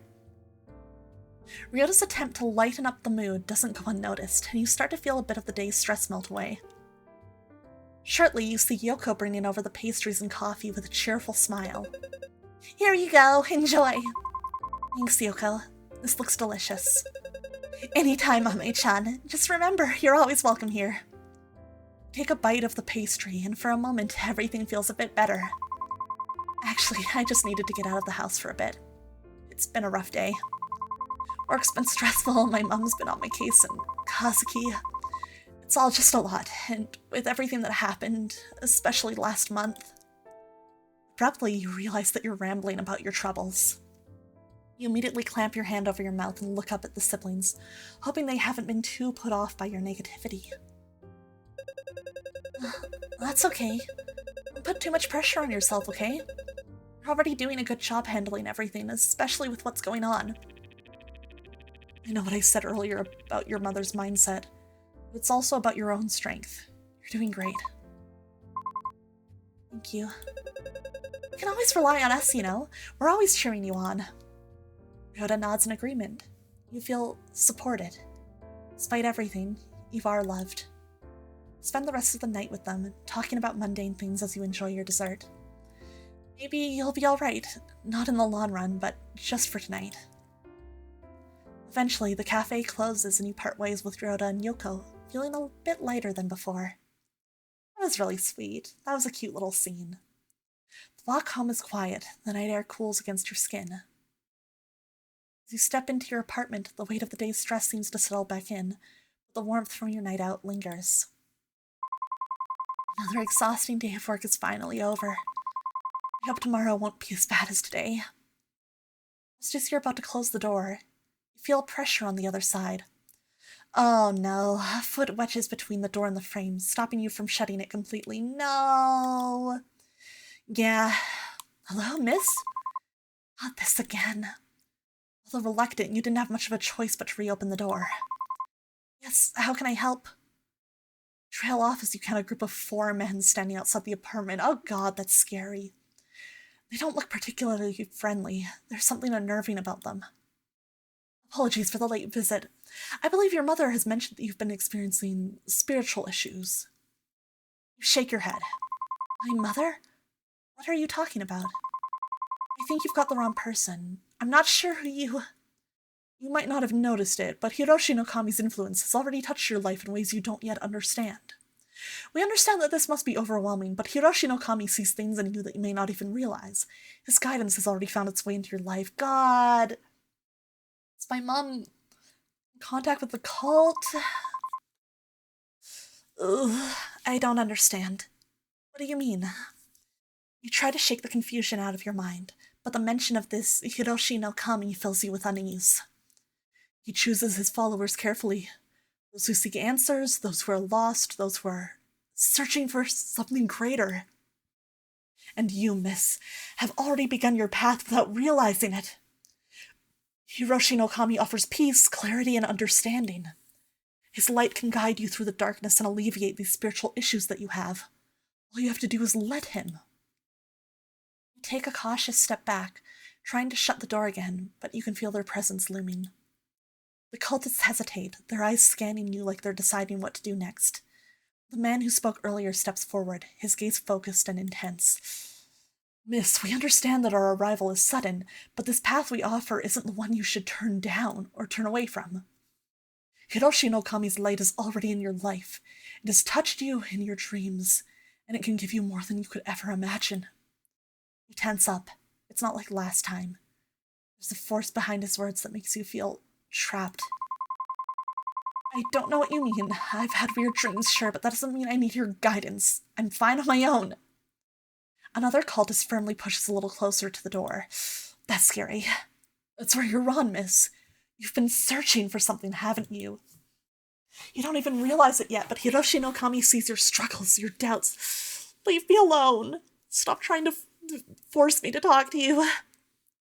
The light he offers can give you peace you're craving, the answers you've always needed, but only if you accept him into your heart. Another cultist steps closer to you. Hiroshi no Kami can see your fear, your uncertainty. You're standing at the threshold of something far greater than yourself. We are offering you the key to unlock your potential, but you have to choose to step forward. Don't let fear keep you from the truth. You feel your stomach tighten, the pressure of their words hanging in the air like a heavy weight. I don't need anything from you. I'm fine, just... No, you're not fine. You're hiding from the truth. It's obvious you've been running from your own destiny, from the path that Hiroshi no Kami has set for you.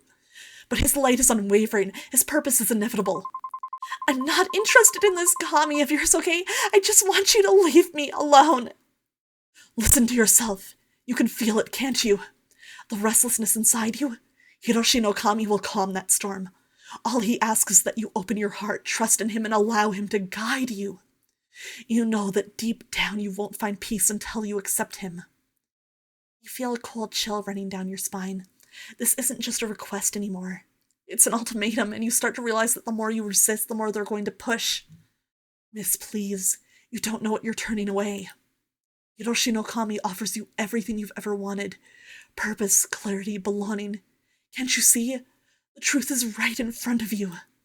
Stop fighting it. Let him in. You'll find peace. You'll find strength. Just open your heart to him. Feeling the weight of their words press on you, anxiety starts bubbling up. Oh god, this is scary. Are we gonna get just, pressured into having to, join the cult because of all this? That's really scary. You don't understand. I don't want this. I don't want your salvation, your Kami, or whatever it is you're offering. Just leave me alone. A look of disappointment flickers in his eyes before he exhales, almost sorrowfully. We were hoping you would come to this on your own, miss. We wanted to offer you guidance, not force you. Don't force me, please! I feel like somebody who caves so easily would need some sort of mental health counseling. I mean, I think it's pretty clear this protagonist is not in, the best place. But also, consider that it's, a girl with, a single girl with multiple men, pushing on her door and kind of forcing their way in. I'd be really scared. But hey, Techno, it's good to see you. Hope you're having a great night. But it seems you're still not ready. We will be back. Hiroshi no Kami's light will reach you eventually. Hi, good to see you. Hope you're having a great night. Everyone finds their way to him in time, but you will have to face him whether you're ready or not. The cultists begin to step back, one by one, but their eyes linger on you, almost as if they can see something you can't. The weight of their gaze lingers long after they disappear down the hallway. Today was a bad day in general, but hey, life goes on. Oh, well, I hope that things get a little better for you, even just by a bit tonight. And I hope tomorrow again, even if it's just by the tiniest bit, I hope it's better for you. Sorry to hear that. You close the door, your heart pounding, panting, feeling the strain of the encounter. You want to accept their calming and aren't giving up this easily. They're going to keep coming back to push me to their side. However, before you can crash onto the couch as you usually do, you see her. An all too familiar presence seated with a rigid stillness that sharpens as she looks up. Disappointment carved into her expression. Oh no, is Mom here? Oh God. Why are you doing this to me? You know who called me today? The police, again. And why? Because of you. Prying into that Kazuki's boy's death again. How many times must I tell you? This curiosity will be your ruin. Mom, please, I don't need... Need? This isn't about what you need. I'm not offering help. I'm telling you what has to be done. Everything you're missing, I've already laid out the answer for you. I'm giving you solutions, but you're the one that's not willing to change. It's you that's the problem. Ryota, the exorcist... Mom, I'm trying, I really am, but... Trying? By pushing away the people I send your way. Imagine my shame knowing you treated those with wisdom and respect like common intruders. You were the one who sent those weird religious people to my house? Mom, they're complete strangers. Weird. Watch your tongue, girl. Oh no, yeah, our mom's totally in the cult, huh? They've grasped truths you will never understand, and you turn them away. You're unwilling to change. They're a cult, Mom. Mom, I don't need them. I don't need... They can help you find peace if you let them. If you let me help you. Her gaze pierces through you, and then, a calculated shift. Her voice softens to a deceptive murmur that chills your skin, like the calm before a storm. You wouldn't have to bear these burdens if you just listen. All I want is what's best for you. The room feels as if it's closing in, shrinking with every word that slips from her mouth. Her voice is relentless and insistent, sinking into you like a weight pressing from every side. It's too much. Your sanity slowly slipping. Ugh, okay. Your heart slowly pounding against the pressure building in your chest. Okay, we're gonna keep dropping, huh? The constant urge for you to give in, to surrender if only to her quiet voice. I can't take this. I don't know what to do. Your mind reels, clouded by anxiety as her words echo around you. Pounding in your chest grows stronger, threatening to overtake your last bit of composure. And despite your visible displeasure, your mother keeps speaking, her voice a constant assault against your thoughts. You almost break down as your mother's words ring in the background. There you go again. Are you going to say something or just sit there? She waits, her gaze piercing, expecting you to respond. What are you trying to pull? Don't just stare blankly at me. Her face hardens, her gaze latching onto you, expectant, demanding more. Your grip falters, nearly slipping entirely when, suddenly, a voice soft and unfamiliar echoes in your mind, cutting through the clamor. You don't have to do this alone. Your eyes gaze over to the phone in your hand. You don't have to deal with her ramblings alone. Yes, you can always get help. I'll have to call someone, but Ryota's nowhere nearby, and Haruki, who knows where he is right now? Ren could be an option, but he's hardly the type to calm things down. If no one's going to get here right away, then I'll have to keep her distracted until they do. Who should I call?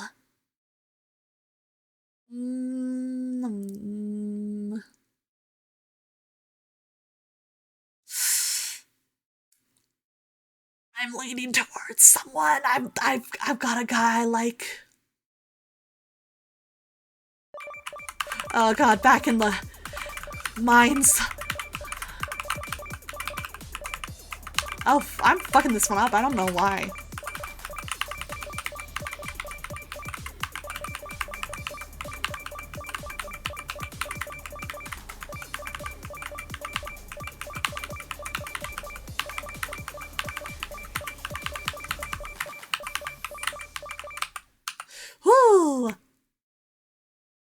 Hold on, Mom, I gotta hit this sick perfect. Mom, I gotta get my Project Sekai dailies done. You don't understand. You hesitate, but finally press call. Within minutes, Ryota's familiar voice comes through, his concern evident. Hello, Aqua? What's the matter? Sorry to bother you. My mom is here and she won't leave. I could really use a little backup. Is that Ryota? Can you talk some sense into her? Ryota, answer me. You hear a brisk inhale from the other side of the phone, before Ryota continues. Say no more. I'll be right there. Did you call him over? What are you doing bothering him at this hour? How selfish can you be? Her words strike a nerve, a chill coursing through you as you fight to keep your hands steady. You put on a perfect DDR performance in front of her. This'll keep Mom distracted for sure. But they shake against the surge of frustration and tension building with every word she hurls. Oh god, okay.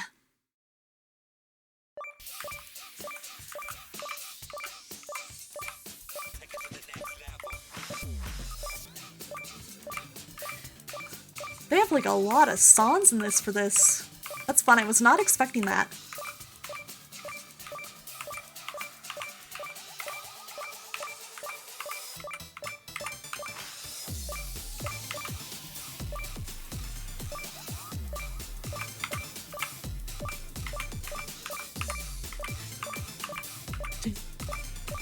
We're just on like a rhythm game marathon, huh?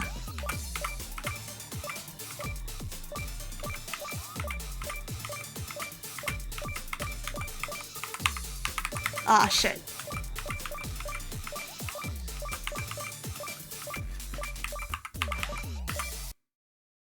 Ooh, you're even worse than a failure, you're a gamer.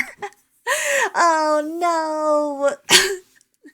Impressive, you've hit 98% of the total notes. Let's go. Sanity increased, yippee! Third-rate DDR sub player with a fourth-rate sub playlist. No! You manage to calm yourself down, your heartbeat's finally steadying. Your mom's words still rattle through you, but you remain calm enough to hold your tongue. Gamer derogatory. Soon after, Ryota steps through the door. His usual easygoing energy feels subdued as he takes in the tension in the room. Mother grins smugly as he walks in. Ah, Ryota, you're finally here. Come now, do tell Aqua how unreasonable she's been. You were always so obedient and composed.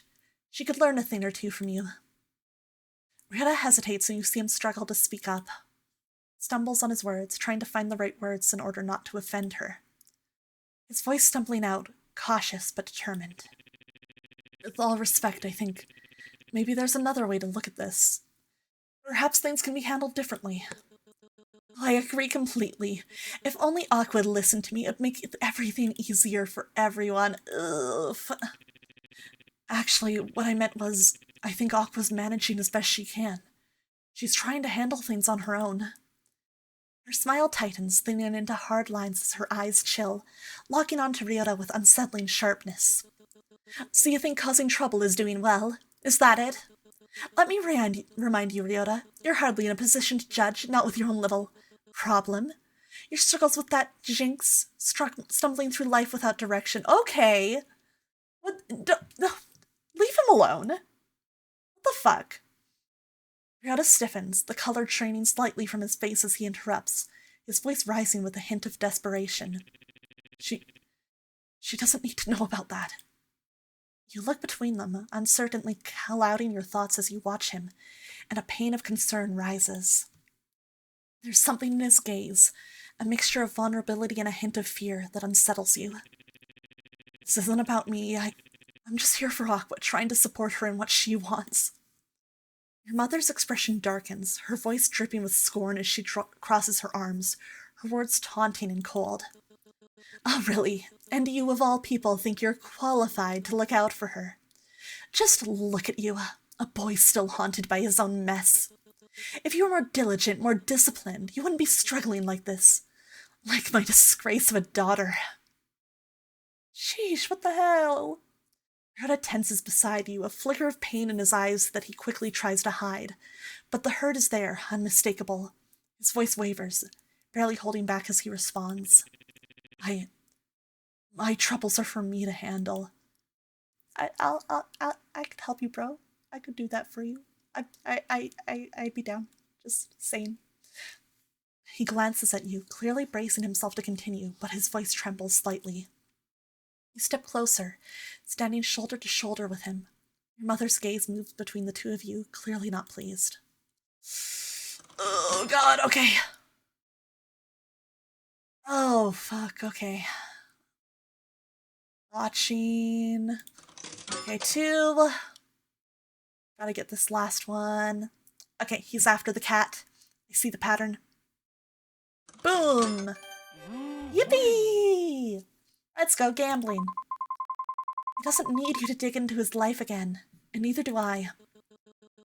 Oh, really? You think he knows better? He's drowning in problems more than you could ever understand. I don't care, and you shouldn't be dragging his struggles into this.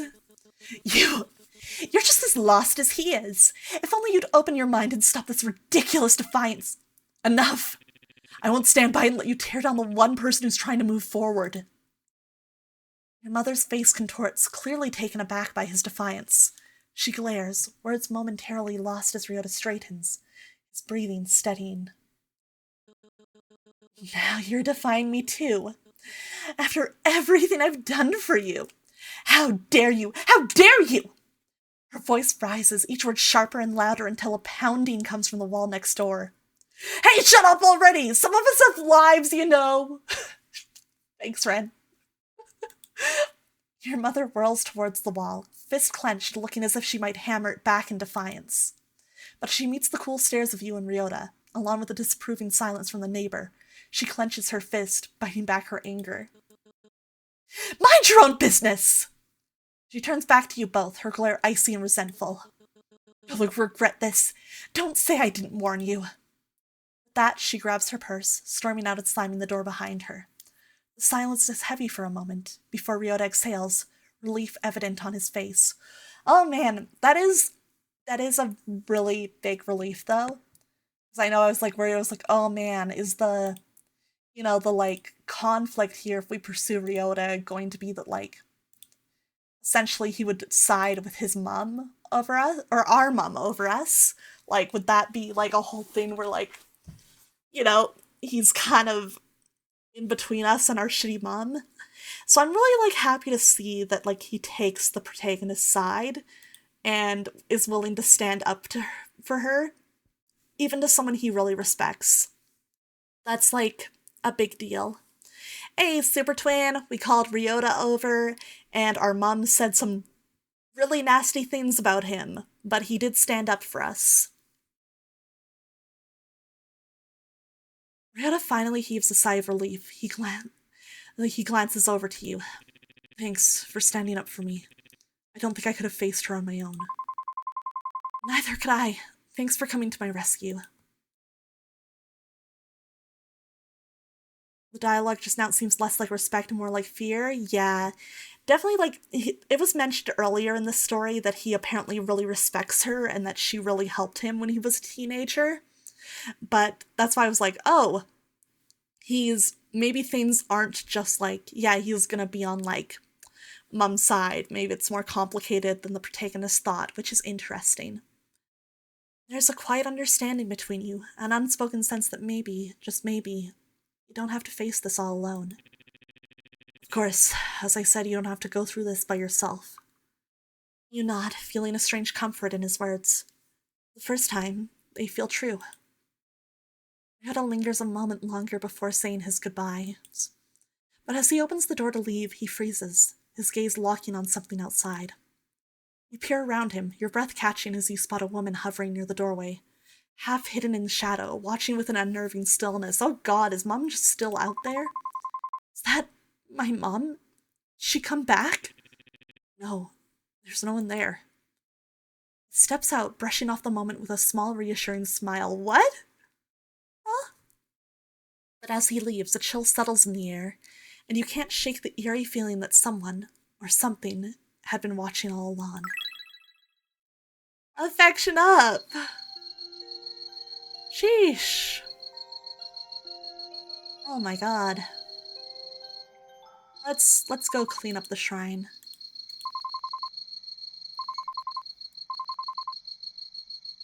Okay. At least something is better than nothing. Okay.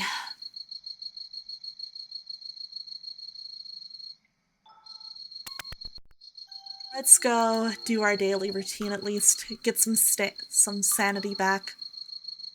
Let's try Meltdown. We're gonna go on normal though, because hard was pretty tough.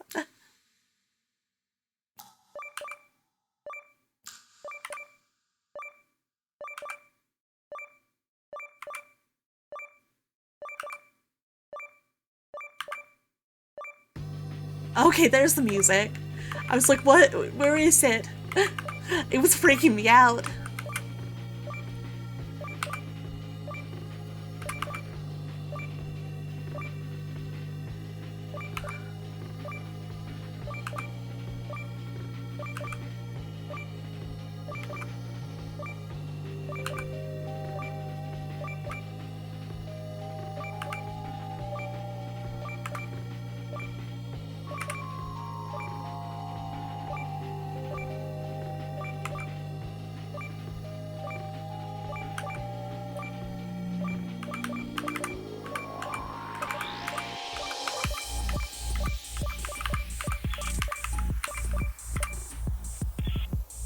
Ah, I'm so close to getting more.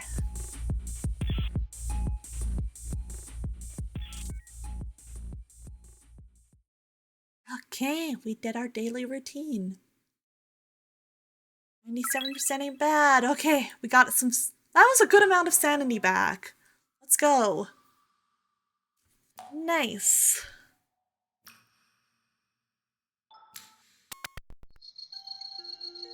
How's the window tonight? There's no cotton candy scent. Instead, you see a child crouching in the corner, unmoving. No explanation, no reason, just there. Now that's a strange sight. True classic horror movie fashion, you keep the window open to check if he's okay, just in case it's a neglected child. Or you pretty saw nothing and closed the window.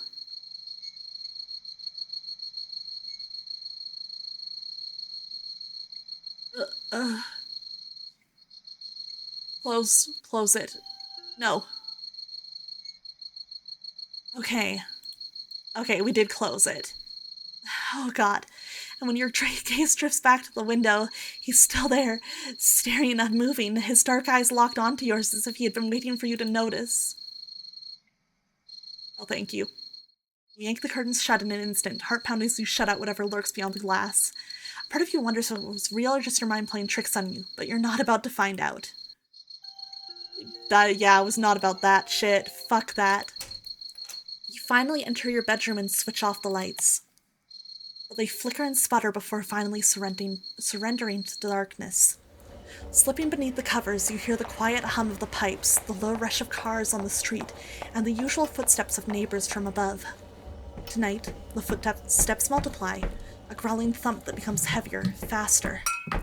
Start to wonder if it's something else. With a glance, you place your phone nearby, fingers itching for a quick call if needed, but eventually sleep overtakes you. Okay, we're doing this, I guess. In the depths of that night, you dream of Kazuki. In a dim, hazy scene, he talks about his fascination with collecting insects, each word faint as a breath. The images, though, grow clearer. Beetles, cockroaches, or is it something different? Something sinister. Its body snaking around the room like a creature just beyond your reach. Hey bro, I'm trying to sleep. You search almost desperately, trying to find its name, but it slips away, elusive, lost in the fog of your dream. It seems as though the tapestry is finally unraveling itself. The key players have already made their first move.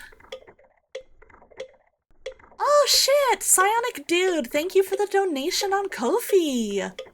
Appreciate it, man. That's super kind of you. Though some have moved quicker than expected, others still hesitate as if time waits for them.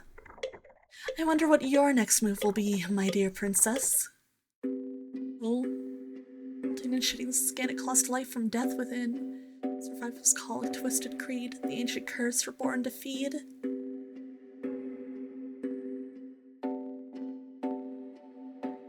That's a little scary. That's a little scary.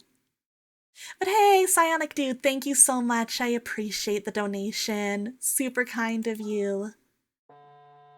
Hope you're having a wonderful night and it's good to see you. Welcome, welcome on in. Oh man, okay. You wake up to the familiar buzz of your phone. A few messages from your mom light up the screen. The first one featuring a painfully outdated gif of balloons and glitter text. Oh, cool. After everything last night, Mom's gonna send us a nice birthday message. Feels really genuine, you know? Feels really normal and stuff, you know? Oh boy. Oh man. Happy birthday, Aqua. I'll be dropping off a cake later. Make sure you finish it by tonight or it'll go stale. Have a good day. Oof. Ah, yes, a classic from your mother. Equal parts affection and command. Yeah. Good evening, just got back from out of town. Did Saturday's Xenoblade not work out for everyone's schedules? Yeah, I'm so sorry. Stuff came up. I'm dealing with some IRL stuff and it got in the way. Yeah, it's been a thing, but I'm trying to make sure that I get through as much of my Choose Wisely stuff for the festival this week that I can. And then next week, for sure, we are 100% going back to Xenoblade, no matter what.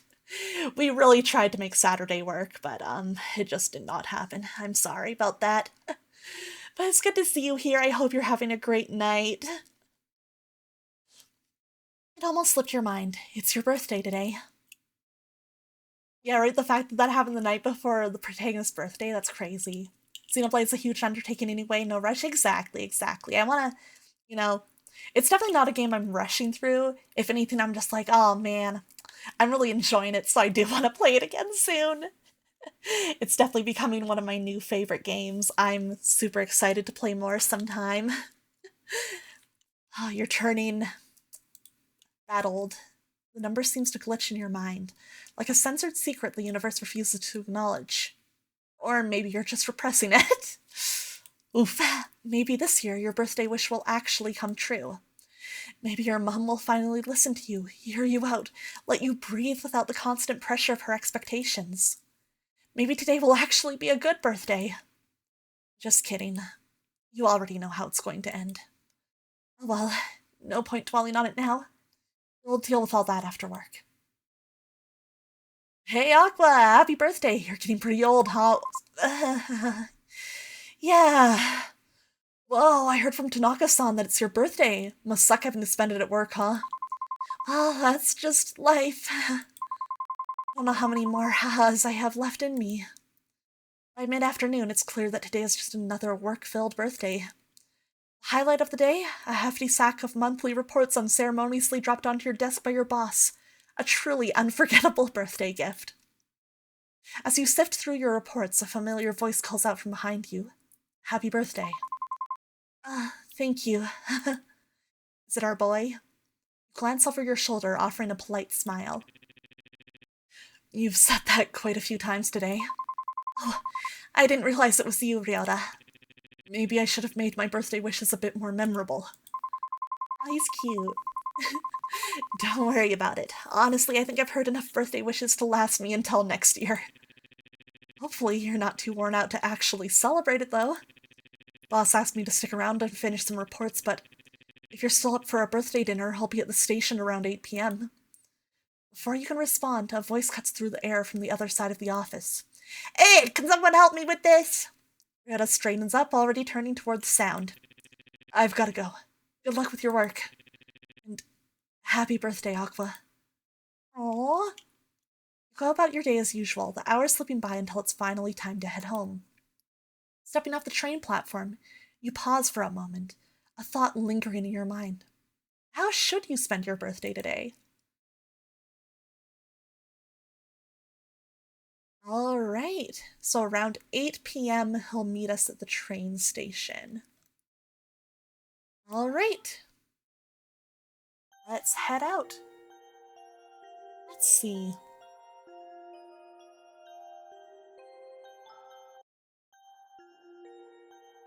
Yeah. Yeah, it's already 8. You arrive at the train station and stand by the gantry, waiting. After a short while, you spot Ryota stepping through the gates. The moment he notices you, his expression shifts. He tries to mask it, but the smile tugging at the corners of his lips is unmistakable. It's brief, a flash of something warmer than usual, but it doesn't escape your notice. Oh, what the hell, he's so cute, what the ah! As he approaches, his tired eyes reflect the exhaustion from work, but the soft smile never quite disappears. You're here. Sorry if I kept you waiting. Were you waiting for me? I hope I didn't make you wait too long. Glad you decided to come. Now, if you're still up for it, we can grab that dinner just like I promised. It's my treat, of course. Yeah. Yeah, I'd like that. Let's go have that birthday dinner. Twirling my hair. For a moment, Ryota seems caught off guard. His eyes widen just slightly before his expression softens into a warm smile, his relief and happiness unmistakable despite his efforts to stay composed. Really? I mean, great. I was worried you might have had plans with someone else. I'm not exactly the life of the party. I enjoy being around you. You don't need to be the life of the party to make someone's day better. Thanks, that means a lot, really. Well, there's this takoyaki place nearby. Oh my god, I love takoyaki! Oh my god, for real. It's not fancy or anything, but I thought, well, it's your birthday, so you should get something good to eat. Sounds perfect. Lead the way. Yo! The rich aroma of grilled takoyaki fills the air as you step into the cozy eatery, its warm light casting a welcoming glow. You take a seat beside Ryota at the counter, the comforting aroma of freshly grilled takoyaki wafting up as a steaming plate is set before you. Taking a little sip of tea before I read more? For a moment, neither of you speaks, the quiet hum of the restaurant filling the space. You glance at Ryota, his gaze fixed on the food, and find yourself wondering how to break the silence. Let's talk about the food. I didn't know you liked takoyaki. I'll eat anything, really, even the shellfish. I love shellfish. Yeah, what's wrong with shellfish? They're like the ocean's cockroaches, physically and biologically. Okay, well, we don't think about that, but they're yummy.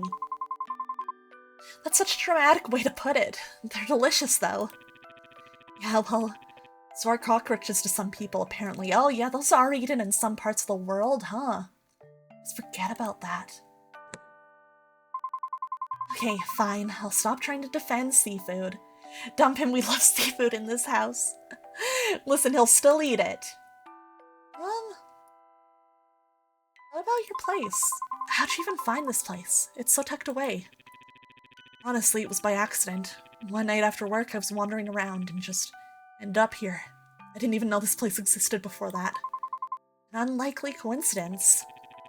Quite so. Like how in stories, the main character always ends up just in the right place at the right time. Maybe we're in some cheesy romance written by some lonely writer. Aw, Debs, don't drag yourself like that. Well, they've got some good taste for food, I guess. So how was work today? Pretty busy. I was rushing to meet a deadline, but luckily I made it just in time. Right, I hope I didn't make things harder for you. If you needed more time, we could have done this another day. Or dude, writing that line must have hurt, right? Oof. That's rough, buddy. That's rough. Ryota shakes his head, a soft smile spreading across his face. Don't apologize. If anything, it gave me something to look forward to. Anything for you. I'm gonna be I can't do this.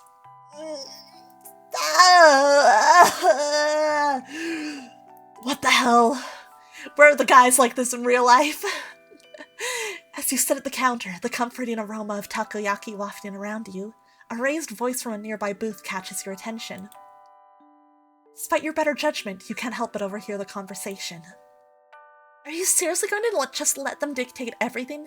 Every decision, every plan. It's always about what they want. Out of everyone, you should understand why it's not that simple. Understand? I've been trying to understand for years, but it feels like I'm the only one trying. I'm tired, you know? Tired of feeling like I come second to your family. They sit quietly, the tension in their voices making it hard not to listen in. The weight of their argument feels heavy, and as you steal a glance at Ryota, you realize he's also caught up in their words, his expression thoughtful. There's a moment of silence between you, broken only when Ryota clears his throat and says softly, "You're being awfully loud."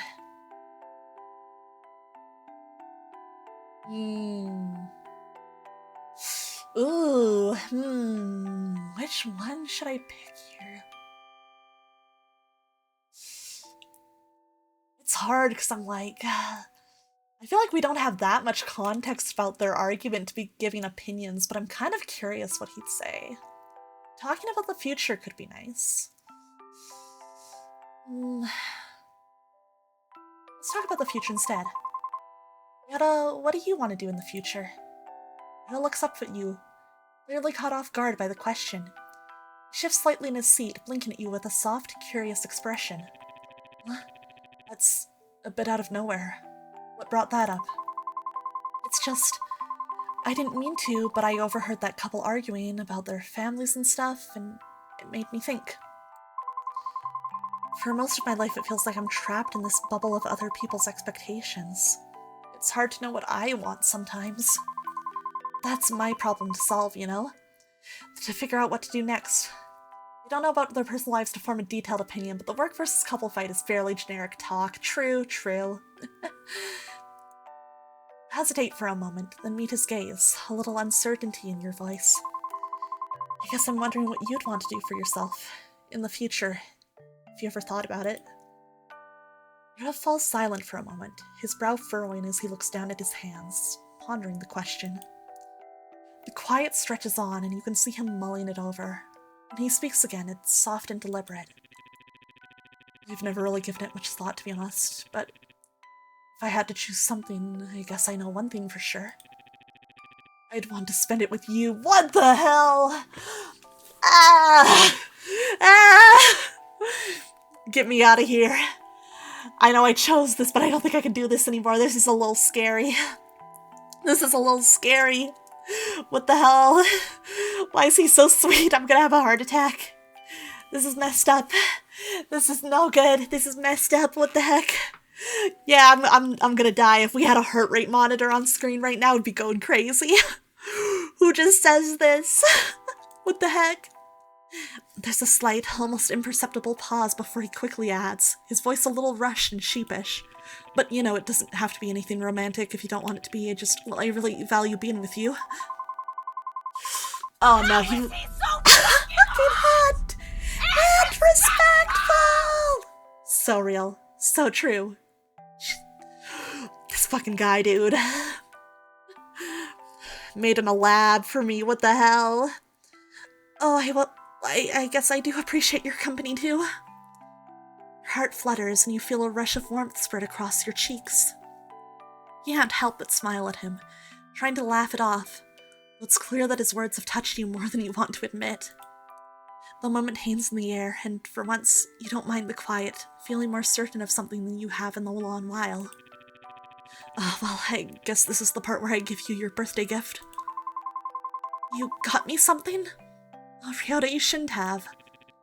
It's nothing much. I bought this a few months ago. I didn't know when the right time would be to gift it to you, but I thought your birthday would be the right time.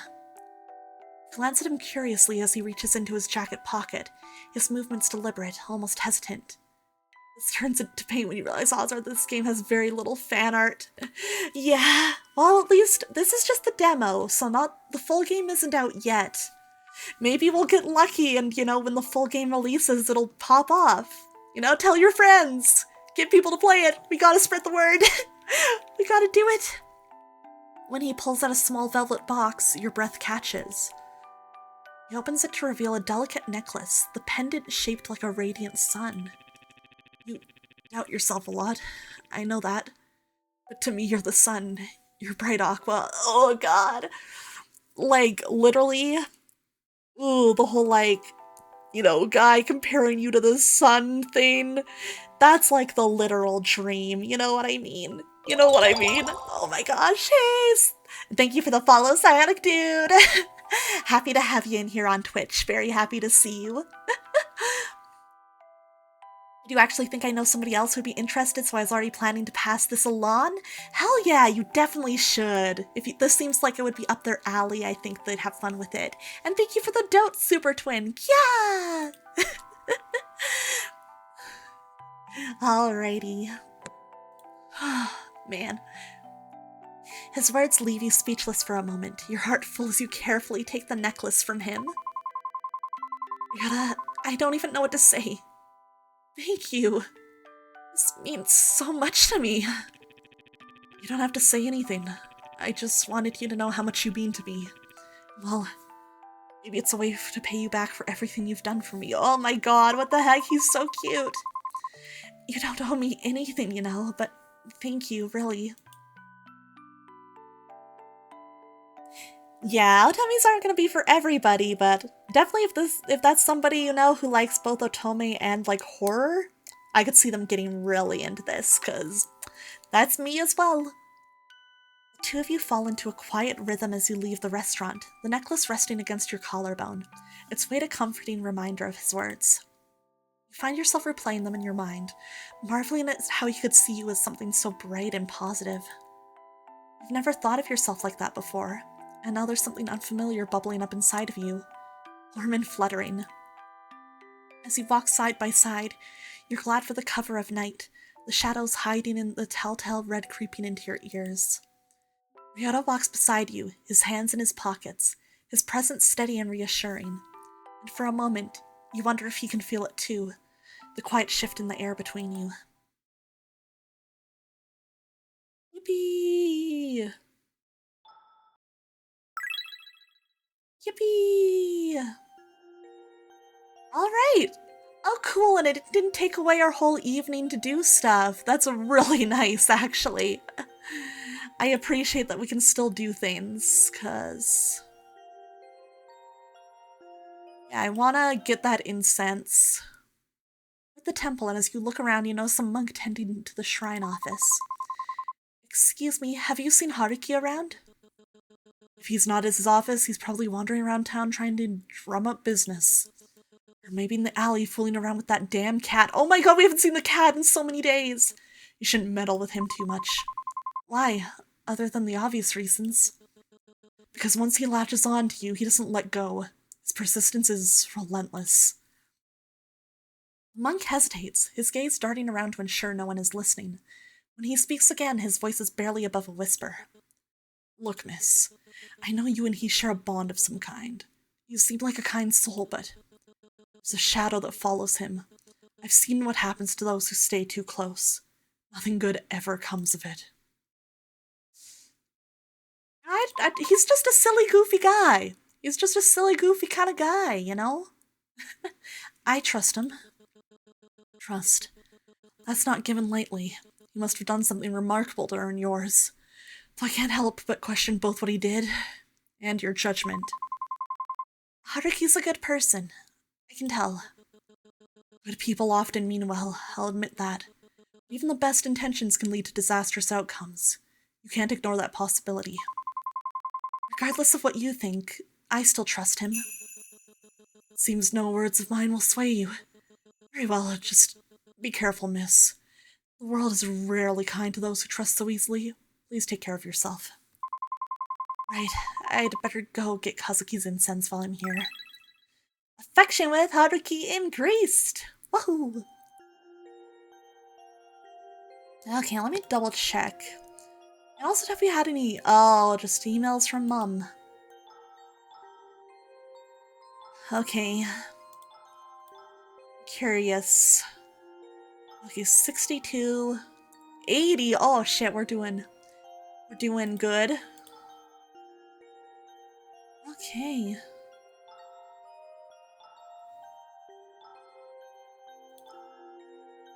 Let's keep an eye on our affection and everything. So let's just take a quick look at the saves. Ooh, okay, so there's a lot of auto saves and quick stuff. That's really nice to know. Appreciate that always. Alright, I wanted to look at my tasks again too.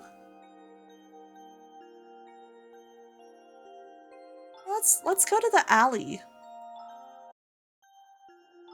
Let's Cat! Cat! You notice Haruki in the alleyway, crouched near a stray cat, with a small dish of food in his hand.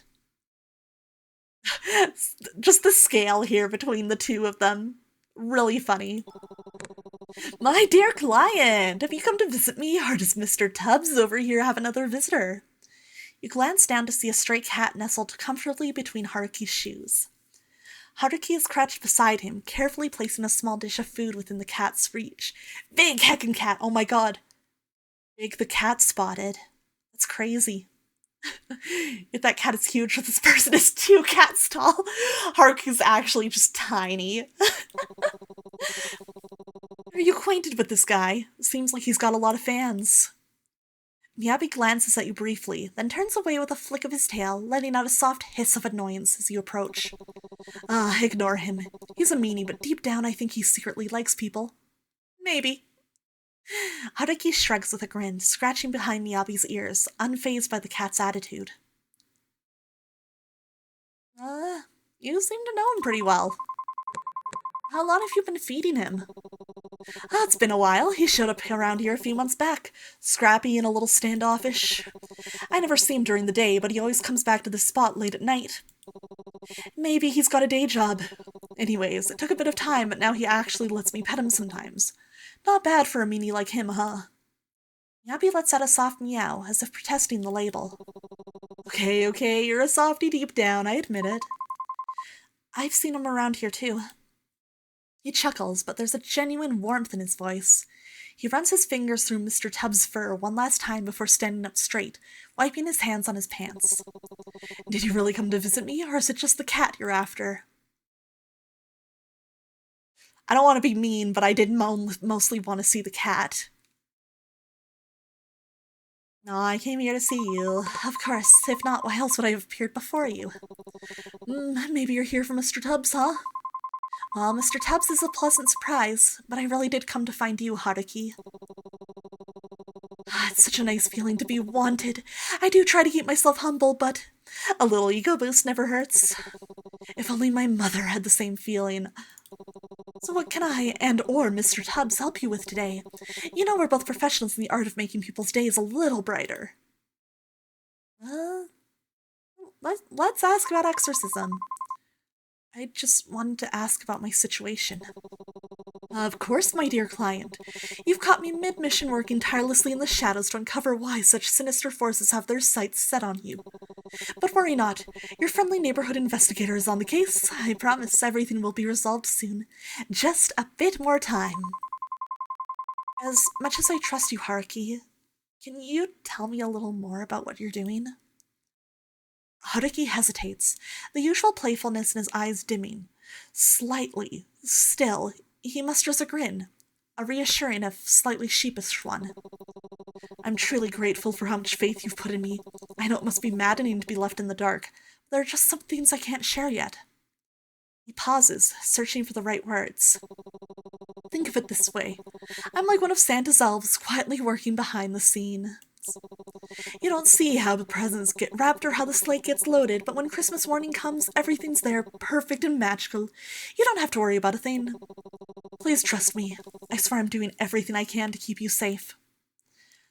His usual whimsy flickers back, accompanied by a crooked grin. Besides, if Santa can pull off the North Pole in December, I've got this, right?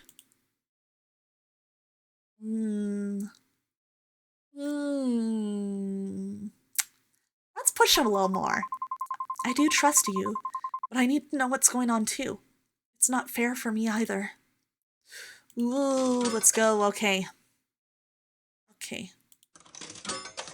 Next one. Boom. Jackpot, baby! Gaming! Gamers be gaming. I suppose you have the right to know. If I were in your position, I'd want answers too. I've been collaborating with the local religious sect. Ooh, the cult? They're not exactly the friendliest bunch, pretty closed off and difficult to deal with, but they might have some useful information. Building trust with them wasn't easy. They don't exactly roll out the welcome mat for anyone who isn't a scripture-thumping zealot. Honestly, I'm surprised they even tolerate me. It's kind of why I've been vague about everything. Oh, look, I know they seem all on the surface. They're as bad as you think, but in my world, the spiritualist exorcist kind, they hold a lot of power. If there's any chance they know what's going on, I can't ignore it. I'm sorry for keeping so much from you. I know it's frustrating. Take a moment to process his words. They make sense, but that gnawing curiosity still simmers within you. Deep down, you can tell Haruki has already shared as much as he's willing to for now. I just hope you'll tell me the whole story someday. Of course, when the time's right. I'll tell you everything right after I solve that problem of yours. It'll be the best present ever. Speaking of presents, happy birthday! You hadn't expect anyone to remember your birthday, much less someone as carefree as Haruki. Wait, how did you know it was my birthday? Ah, my dear client, you underestimate the great powers of an exorcist extraordinaire. It would be utterly shameful if I didn't know the finer details of your life, like the stars revealing their secrets, the winds whispering your truths. You found it on Rhine. I found it on Rhine. God, he is really funny though, man. If Ryota weren't like tailor-made for me, this would be very, very difficult. Definitely need to play all the routes in this. Anywho, allow me to formally invite the birthday girl to a celebratory feast of the finest talking. Oh shit, he's inviting me to the same spot. That's awkward, dude. I don't know how to tell you this. I already went on a date there. Oh my god. Sure, it's no 5-star Michelin dining experience, but hey, it's warm, it's tasty, and it's nearby. Alright, but I assume this means it's your treat. Naturally, consider this the gold standard of 5-star customer service. You won't be disappointed. We're going to the same spot! Whoops! The two of you stroll to the nearby food stall, the scent of sizzling takoyaki wafting through the air. As you sit together, Haruki's light-hearted banter fills the conversation, his jokes and animated storytelling drawing out laughter you hadn't realized you needed. Well, it's good at least, yeah. I'm just like, we already had dinner. The warmth of the food and his company melts away the weight of your worries, if only for a minute. For a while, when it's time to leave, Haruki flashes you a grin, his expression softer this time. The waiter's gonna judge you, right? Just locking eyes with the waitstaff and being like, don't say anything. Thanks for letting me steal a bit of your birthday. Hope it's one to remember. Neat. Hey, but it boosted our sanity. I'm heading home now. Okay.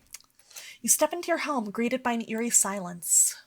On the dining table sits a small cake, meticulously decorated with pastel icing. A note rests beside it in your mother's familiar handwriting. Eat this, all of it. It's good for you. She's being nice. That's not normal. How strange. A strange unease prickles at the back of your mind, but you sit down anyway, carving a cautious slice and taking a bite. It tastes okay. Something's wrong. Something's weird. At first, it's sweet, soft sponge with a hint of vanilla, but then something foreign grates against your tongue. Are we getting fucking Higarashi'd? Something's wrong, You pause, your stomach tightening as you pull the bite out of your mouth, revealing long strands of hair tangled in the frosting. Okay, it wasn't needles. Okay. What the hell? What's happening? Did Mom poison me? You run to the sink, spitting it out, gagging. It's as if your body's already decided to reject more. I was expecting drugged too, maybe. Oh hey, complete Hexen. Yeah, it's certainly something. If anybody has a metaphobia, maybe look away. A sudden heave forces you to the sink as bile rises uncontrollably. Must get it out. What's happening? Must get it out.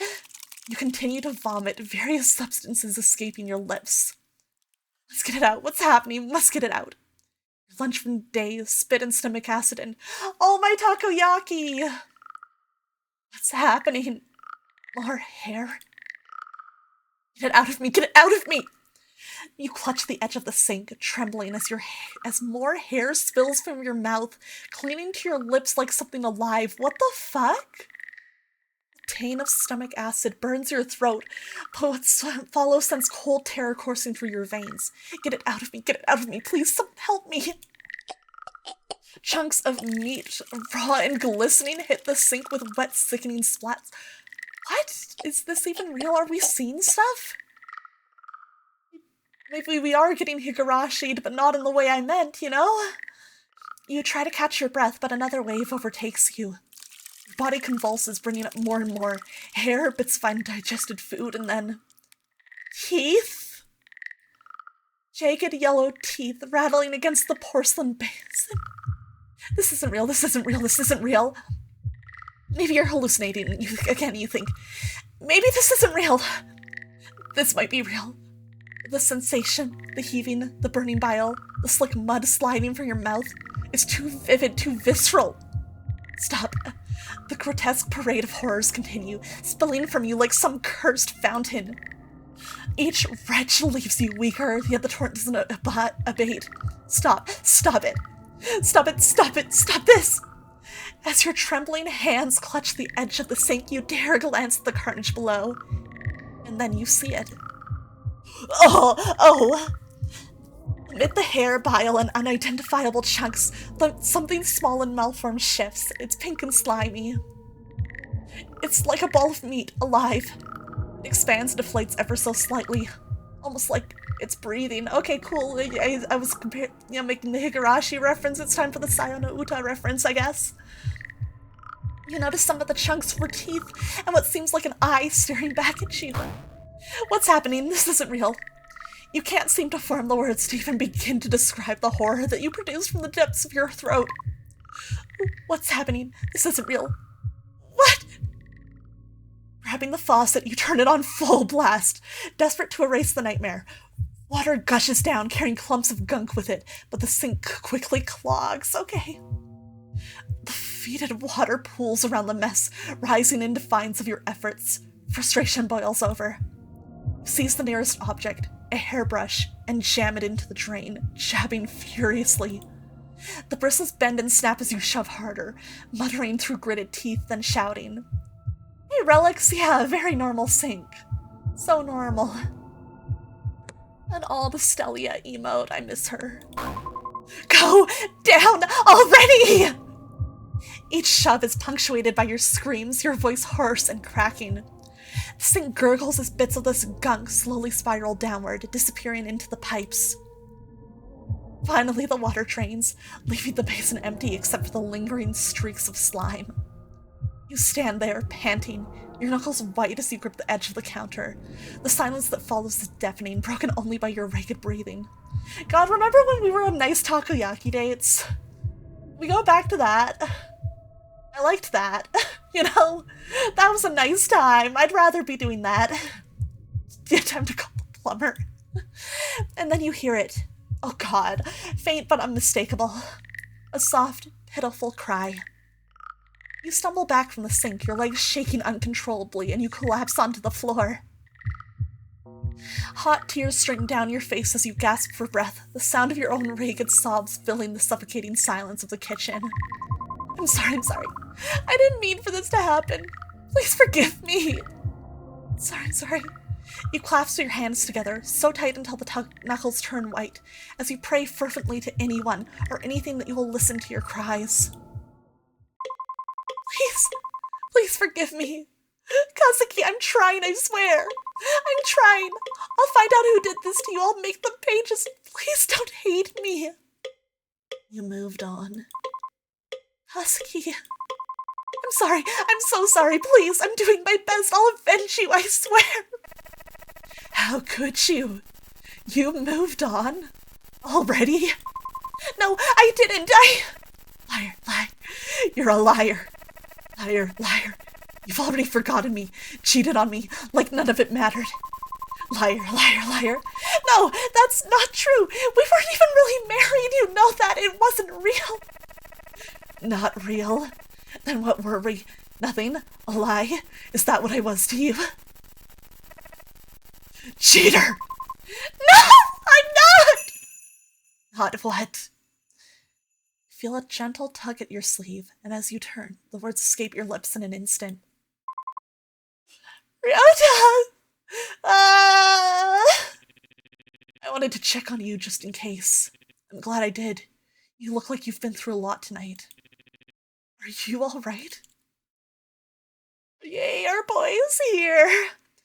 You feel a rush of panic flow through you. No, you're not alright. You haven't been for a very long time. No, Kazuki, he needs me. He's angry that I've moved on with my life. I haven't! Doesn't he see that I'm trying so hard to help him and keep myself together? I tried so hard! And yet, burying your face in your hands, you feel the guilt burn through your stomach. There you go again, playing the victim, a voice rings inside your head. But you've done enough. His voice finally pierces through the veil of thoughts swirling through the abyss of your heart. What? You're probably beating yourself up again, thinking about how much more you have to do, but... Ryota hesitantly takes a seat next to you on the floor as he says gently, You've done enough. Everything you've done for Kazuki, I'm sure he appreciates it, both in life and in death. No, if he did, he wouldn't have been angry at me. He wouldn't do all of this. You see Ryota hesitate, and at that moment you were sure he would dismiss your claims, just like your mother had. Maybe he wasn't that type of person, but he was always been the quiet, logical type, content with silence and reason. I don't think Kazuki would be the type of person to hold a grudge like that. You didn't expect Ryota to say something like that. In fact, you never knew he even viewed Kazuki in a positive light, given how little they interacted when he was still alive. What makes you say that? Well, I was never a fan of your marriage to him, but it was something your mother wanted, and I guess, in definition, something you wanted too. I was particularly upset about it, especially on your wedding day. I couldn't believe you would marry a stranger, just like that. Jealous. I wanted to ask you, out of everyone in your life, why him? During the reception, I saw how nervous you were and how you were trembling at the altar. I really wanted to be there for you, but I couldn't. I wasn't. But he was. He took your hand and said his vows slow and gently, letting you collect your nerves once more. At that moment, I had my answer. You let his words sink in. The memory comes back to you so vividly, as if it happened yesterday. You were so nervous on your wedding day. Standing in front of all those people, your heart pounded against your ribs like a caged bird. Yeah, that is very Silent Hill-F, huh? Ooh. The dress barely fit. It clung too tightly in some places and felt loose in others. Damn, we didn't get it fitted properly? The makeup was thick, stifling, each droplet of sweat threatening to streak your carefully painted cheeks. You kept whispering to yourself, just today. Just get through today and then it'll be over. But even as you tried to steady yourself, a new thought wormed its way in, unsettling the fragile resolve you'd built up that morning. What if things got worse? What if this wasn't the end of her control? What if your mother's shadow loomed even larger after this, her expectations heavier than ever? What if this wasn't your freedom, but another shackle? Your legs began to tremble, your palms damp with sweat, your breath caught in your throat. Just as your vision blurred with the stain of tears, a warmth wrapped around your hand, steadying and reassuring. You looked up, and there he was. Kazuki, smiling that soft, knowing smile. One he always wore whenever he was trying to coax you out of your spiraling thoughts. Same smile he'd carry into the afterlife, etched forever in your memory. Without a word, he gave your hand a gentle squeeze, anchoring you to the moment. Then, with a calming rhythm, he began reciting his vows, each word deliberate and steady, like a lighthouse guiding you through the storm. I, Shimizu Kazuki, take you, Aqua, to be my lawfully wedded wife, to have and to hold from this day forward. For better or for worse, for richer or for poorer, in sickness and in health, to love and to cherish, till death do us part. His voice was like a balm, so soothing the chaos inside you. By the time he finished, the tremor in your legs had stilled, your breathing evened out. You found the courage to speak your part. I, Aqua, take you, Shimizu Kazuki, to be my lawfully wedded husband, to have and to hold from this day forward. For better or for worse, for richer or poorer, in sickness and in health, to love and to cherish, till death do us part. The officiant's voice broke through the haze of the moment, calm and resolute. With that, you may kiss the bride. You closed your eyes, your breath catching once more, not from panic this time, but from the anticipation of Kazuki's kiss. The world around you seemed to dissolve into nothing but the warmth of his hand in yours, and the love reflected in his eyes. The memory fades, and you return to the present, the weight of Ryota's voice pulling you back to reality.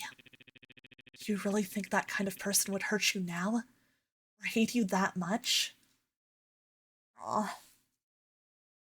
It seems like Kazuki was a very nice guy. So is Ryota. This is, very sweet of him. Because I'm sure, yeah, he had a lot of complicated emotions. But here he is, helping you through this and reminding you of, the good things about Kazuki now. I think that's really, really genuinely very sweet. I really like that. You finally stopped shaking.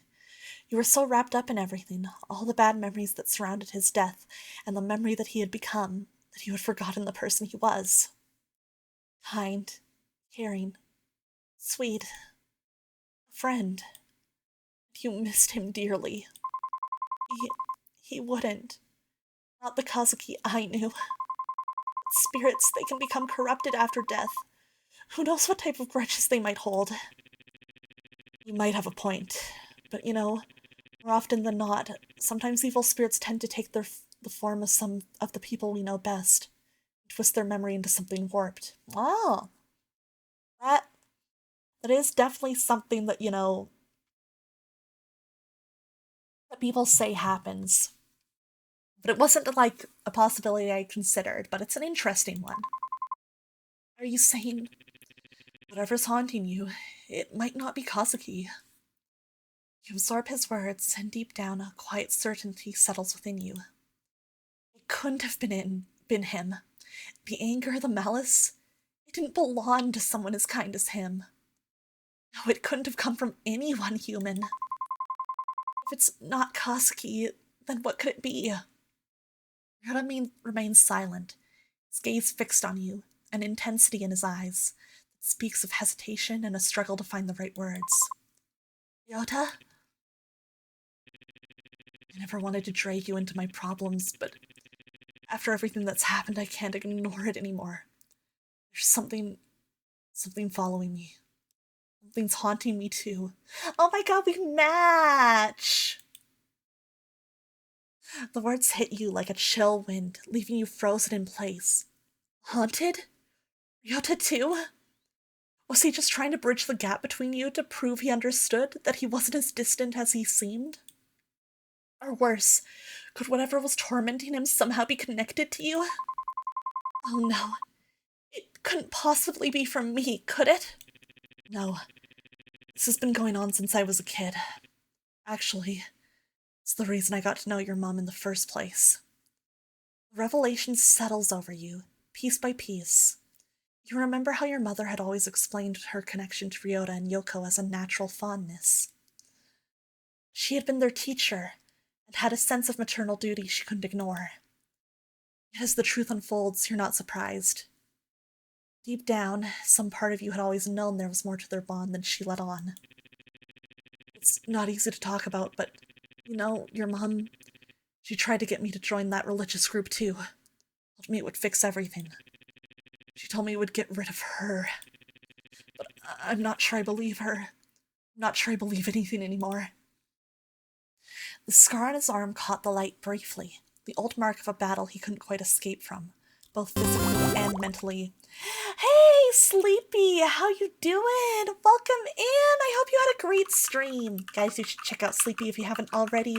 They're a wonderful streamer and artist. For anyone who doesn't know me, hello, my name's Aqua Sereni and I'm a mermaid VTuber who traded her brain cells for legs. And tonight, we are doing my first stream for the Choose Wisely Festival on Steam, which features a bunch of games that are, choice and story-based. And we're playing Lover's Enigma, a game about being haunted by our dead husband, but it might not actually be our husband. Maybe it's something else just pretending to be him. Welcome in, Sleepy. I hope you had a good time on League. Hope you won. Thank you so much for coming by. It's good to see you. Of course, Sleepy, if you need to take a break from, after stream or anything, or go to bed, or, take a break, don't feel like you have to stick around, but it's good to see you. I'm happy you're here. Love you, Sleepy. Mwah, mwah, mwah. But yeah, we've found a man who was made in a lab for me. He's also wearing the typical made in a lab for me turtleneck with a jacket combo. Very weird how this has become a consistent thing for me. Very strange. All right, I'm gonna had a little more tea. We're good to keep going. You wanted to ask about it, but his vulnerability stopped you. Instead, you simply reached out and placed a hand on his, feeling the weight of his silent struggles in the quiet of the moment. Anyway, whatever's haunting you, it might not be so different from what's latched onto me. So, I don't know if I have the right to say this, but I don't think you should let it ruin the happy memories you have of Kazuki. All according to Cake. Oh, man. We both know that, despite what your mother says, you're doing your best to move forward. To live, even after everything. And we also know that it's what he would have wanted to. Quiet understanding settled between you, unspoken yet palpable. His words struck a chord, resonating deep within you, as truth you hadn't fully allowed yourself to embrace before. Thank you for everything. For staying by my side through all of this. Why wouldn't I? You were my warmth growing up. You still are. I'd always do the same for you.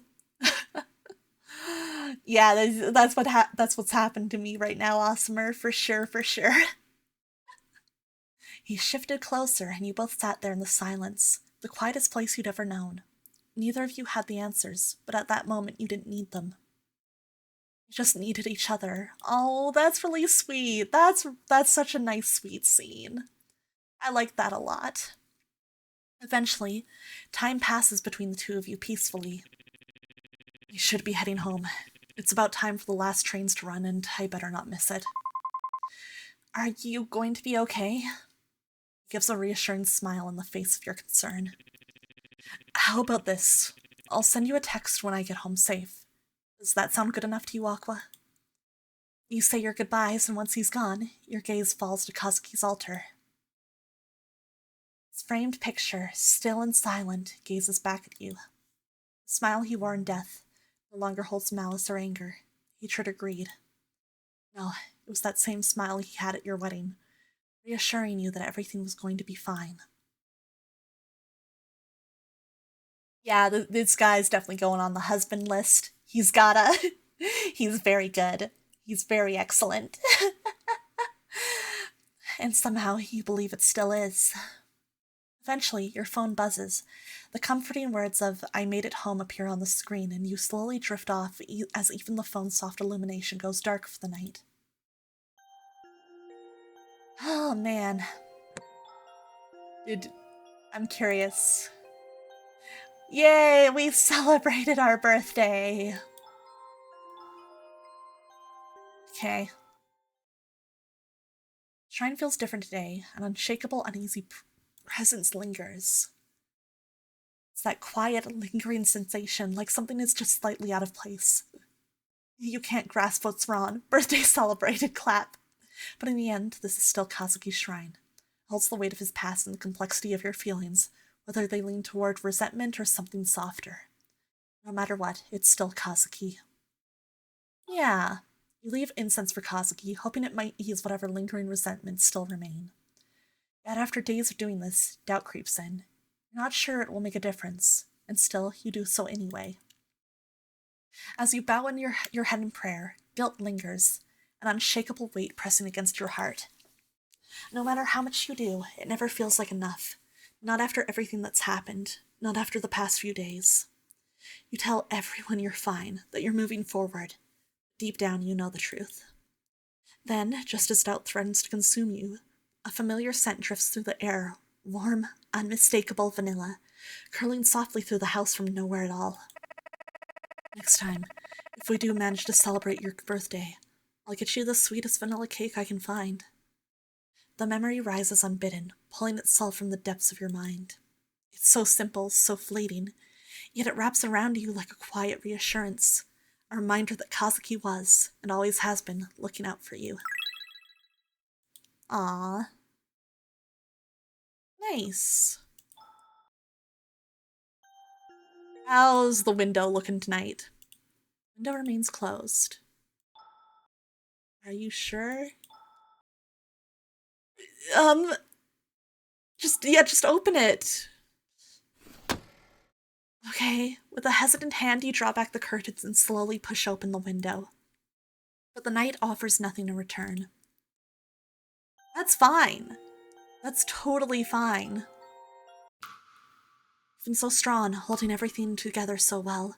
But you don't have to keep struggling like this. It'd be easier to let go, just a little. You don't need to rely on something so fleeting.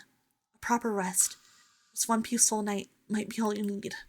Do you still want to play the rhythm game? Well, we could rest. Your phone buzzes with a notification. It's from Mom. Oh, it's just Awesomer at the window. You were the weird little child. I see. I'm busy with important matters. I won't be able to be there for you for a while. Take care of yourself. Stare at the screen, a sigh escaping your lips as relief floods in. What the... Good for me, I guess. Maybe I'll get some peace without her breathing down my neck. Something feels off. The phrasing is strange, almost like she's choosing her words carefully. There's no condescension or nagging, just silence after the message. Maybe I should... You stare at the message thread, your thumb hovering over the keyboard. A simple "Are you alright" forms in your mind, but something stops you. Memories of her constant control, her overbearing presence flash through your mind. No, she doesn't need that from me. Not after everything. Instead, you type out a single word. Okay. You hit send and lock your phone, tossing it aside. For once, the silence feels like it's yours to control. Oh, hey! Funny thing about curses, they have a way of sticking around, don't they? Once upon a time, back in an era when lords were powerful, spirits were just as real as the air we breathe. There was a tale that began with a powerful man and a simple girl. They weren't supposed to meet, much less fall in love. The girl had a way of drawing people in, even those who should have known better. Couldn't help but get caught up in her orbit. And where sorrow lingers, darker things are never far behind. Drawn not by her, but by the quiet ache clinging to the ones around her. Despite everything, she had to protect them. So she made a sacrifice, one meant to save everyone she cared about. Sacrifices like that come with a price. In her final moments, a wish was formed. Something simple, something all too human. But even the smallest wishes can have powerful consequences.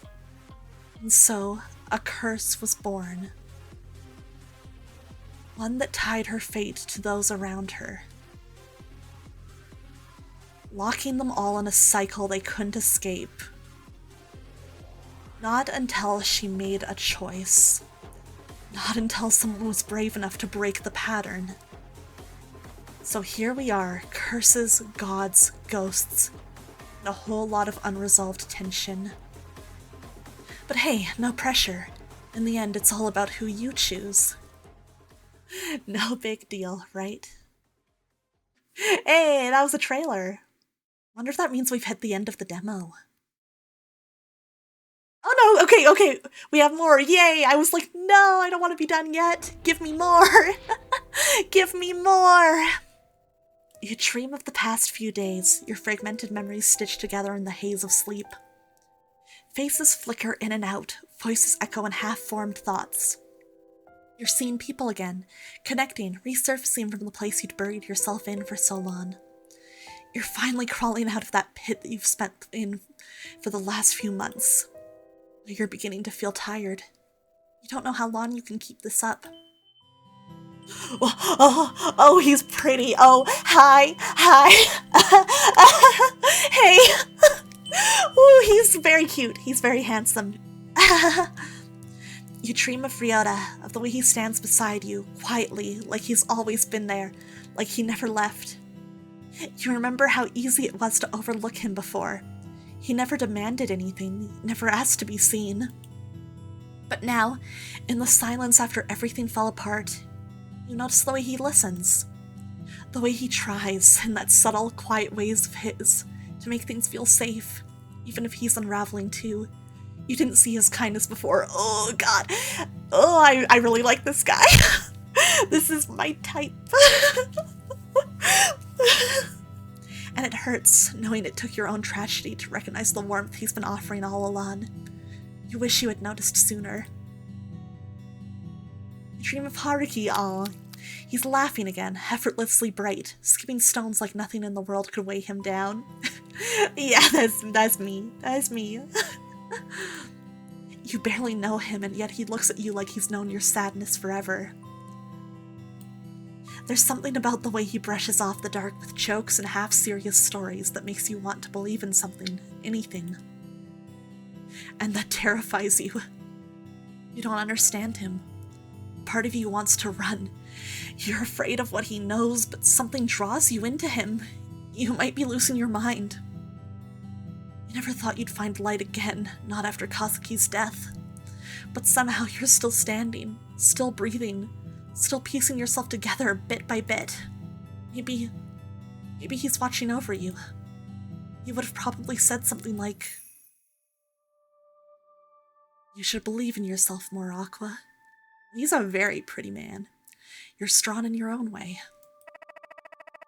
You've done well. I'm proud of you.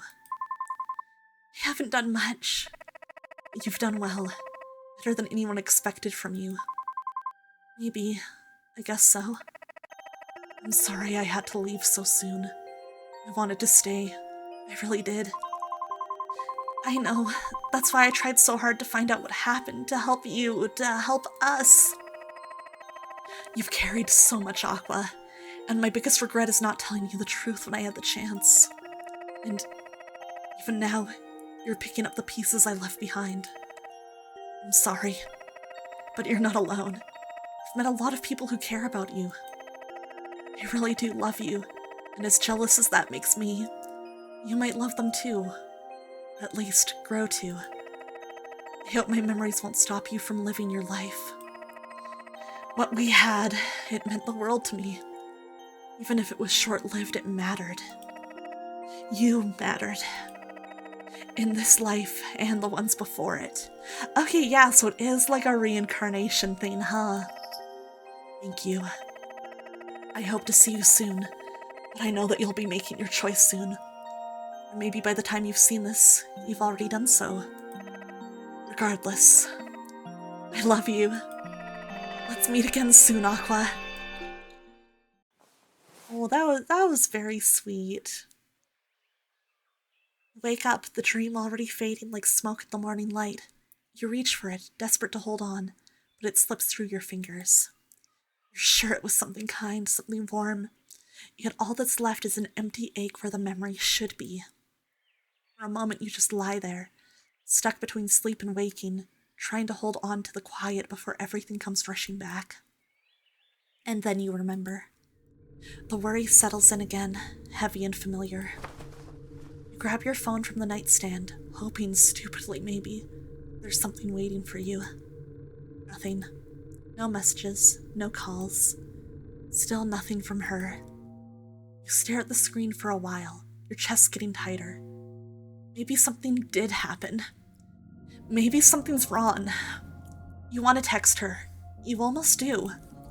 But your fingers freeze. What if she says something you don't want to hear? What if she says nothing at all? She's your mom. You care about her. Despite everything that's happened, you still do, right? You pull the blanket tighter around yourself, trying to block out the awful feeling in your chest. I'm a good daughter, you tell yourself. I am. Oh, jeez.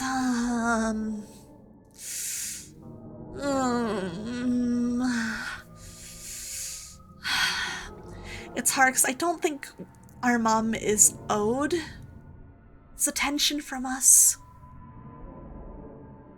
But it is also, you know, if I were in this situation, I feel like I would be nervous. I think if it were me in real life, I would call. You could pick up the phone gingerly and ring your mom. It rings once. It rings twice. Again, nothing happens. Why do we even bother? She's not worth it. Suddenly, your phone buzzes, and despite the mental turmoil a few seconds ago, you snatch your phone, frantically unlocking the new message from your mum. From Mom. Please stop calling this number. As I said before, I will be gone for a while. Keep your heart open and seek out our wisdom. Okay. Well, shit. There it is again. That sense of unease. With everything that's happened last night and this weird thing going on with Mom, maybe I should call in sick today. You call Ryota to relay the message. Hey, sorry, I'm still a little shaken from last night. I don't think I'll be able to come in today. Are you okay? I'll come over. I can't just leave you alone like this. Oh, he's so thoughtful. No, really. It's alright, Ryota. I just need some time. I'll be fine. You know you could rely on me, right? I'll always be here for you, Aqua. Always. Thank you, Ryota. I appreciate it. I think I just need to rest a little longer. I understand. Take all the time you need. I'll come visit you after, if that's okay. You don't have to, Ryota. I know I don't, but I want to. So wait for me, Aqua. You switch off your phone and slip into bed.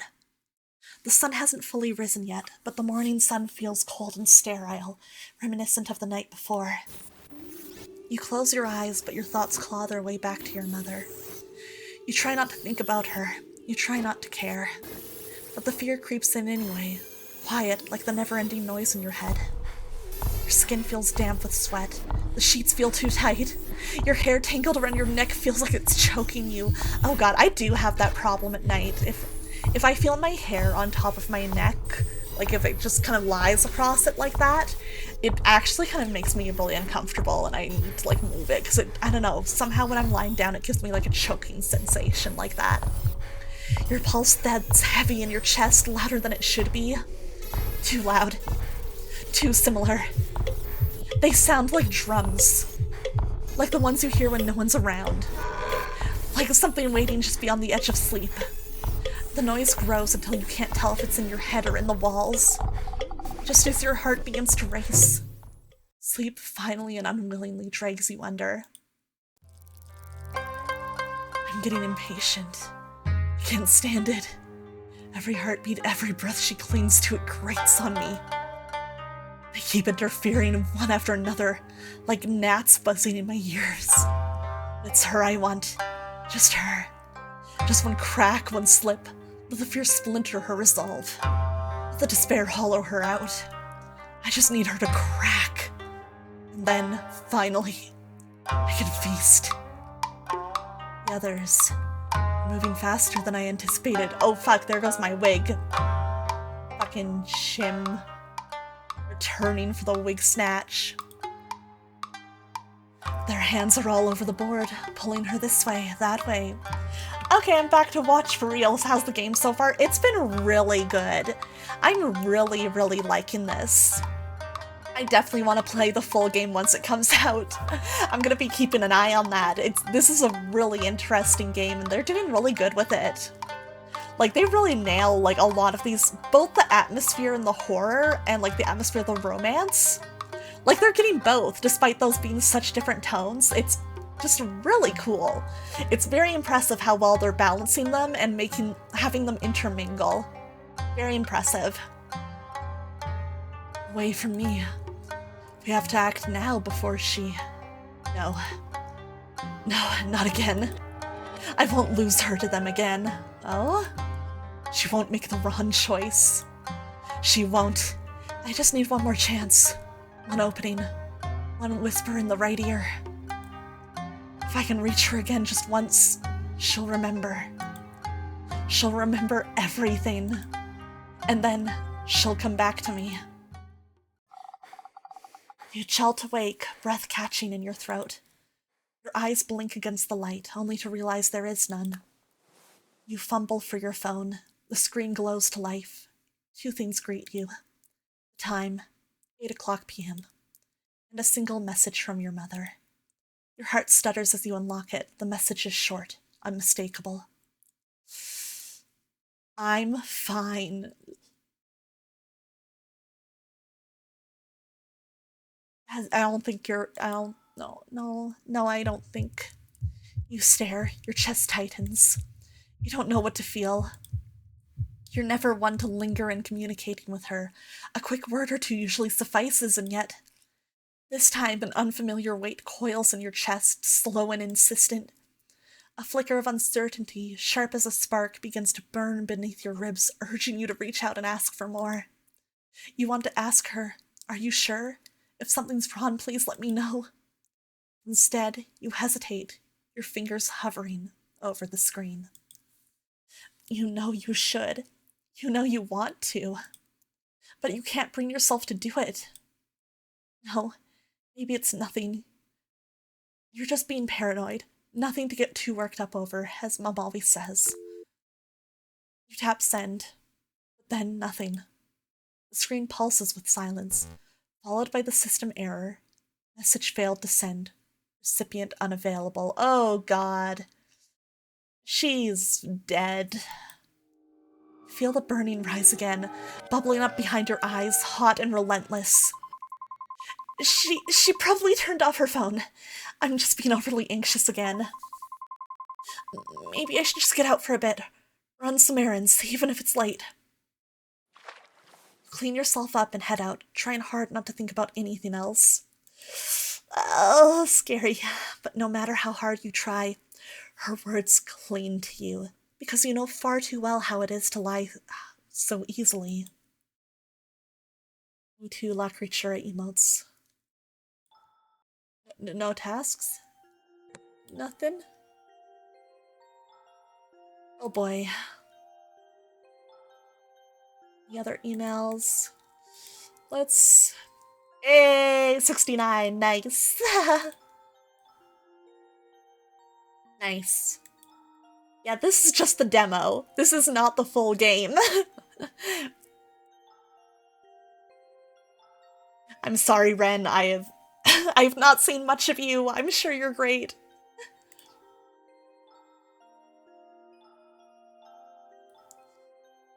Oh boy. Yes, let's go look around. Suddenly, your phone rings. It's Yoko. Hello. I was worried you wouldn't pick up. It's okay, Ren is for another playthrough. Exactly. Motivation to play more. Rhoda mentioned you weren't feeling well today. I hope you're doing a little better. Well, maybe just a bit better than I was this morning. Oh, that's a relief. Sorry for the sudden call. Sorry, I wanted a quick drink of my tea for my throat. The thing is, Rihanna dropped by the cafe earlier, and surprise, surprise, he left his phone behind again. I was wondering, could you pick it up and hand it to him tomorrow morning at work? Sure, no problem. I was already out anyway. I'll swing by the cafe to grab it. Thank you, Ame-chan. You're always so sweet to us. I'll be waiting. I do like that she calls the protagonist Ame-chan like Candy, and talks about how sweet she is. That's very, very cute. Ame-chan, thanks for coming. I'd go find Ryota myself, but my boss is in a mood today. He gave me the stink eye just now. Can you believe it? The nerve. Anyway, here's Ryota's phone. Maybe you'll run into him somewhere around town, and then you can hand it to him. No rush, not that I'll miss it much anyways. Aside from work stuff, I don't think anyone really texts him. Well, except us. Oh no, that sounded mean, didn't it? I didn't mean it like that. Oops. Anyway, I hope you're feeling better. I'm doing alright. Yeah, it's alright. You've got that look to you again. That look that says you're trying to figure out something or someone. Is this about your mom? How did... You've always got the distinct frown whenever you think about your mom. She's keeping things from me again. I mean, she's always like this, but I don't know why this time it feels particularly stressful. And I'm afraid of pushing and asking her because that's not like me either, to worry so much about her either. I'm just confused and scared.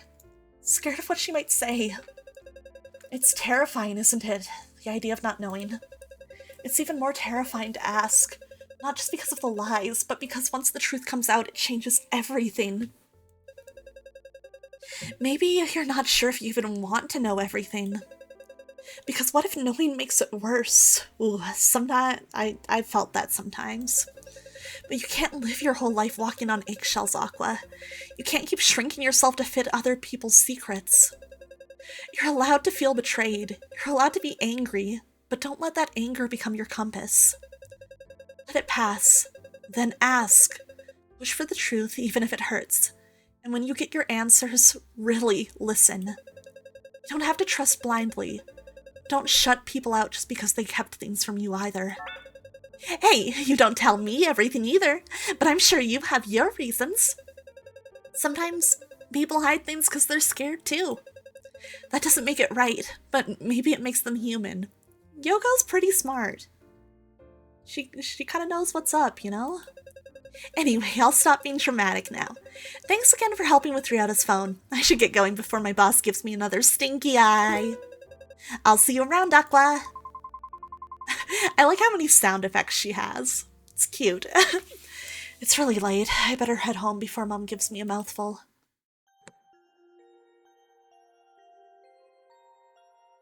I'm just kind of curious if we keep taking a look around. Let's go! He's launched outside the cafe. He stares at you as though you would leave, eyeing you meticulously as if waiting for your arrival. He lets out a loud meow before starting off a few meters ahead. As he walks ahead, he turns back to give you a pointed look, like he's personally offended you haven't started following him yet. We gotta follow the cat, dude. There's only one correct answer here. Miyabi meows in approval and continues to lead you through the alleyways, weaving between the narrow streets and hidden corners of the city. Before you knew it, Miyabi has led you towards the direction of Haruki's office. And with that, Miyabi left flickering his tail at you as he disappears into the shadows of the alley. Yeah, Miyabi would never lead me astray. We can trust Miyabi more than anyone else. I know it's the truth. It's really late. I better head home before Mom gives me a mouthful. I want a pet cat. The cat keeps meowing loudly and insistently in the direction of Haruki's office, as though he's clearly irritated that you're ignoring his very obvious directions. It is a little strange to listen to a cat, but then again, you've experienced weirder things.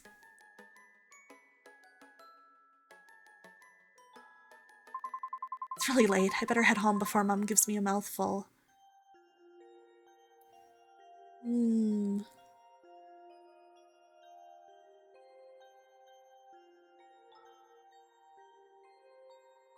Just gonna see.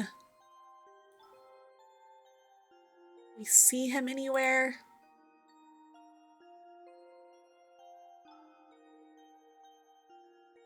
Nope, not on the map at least.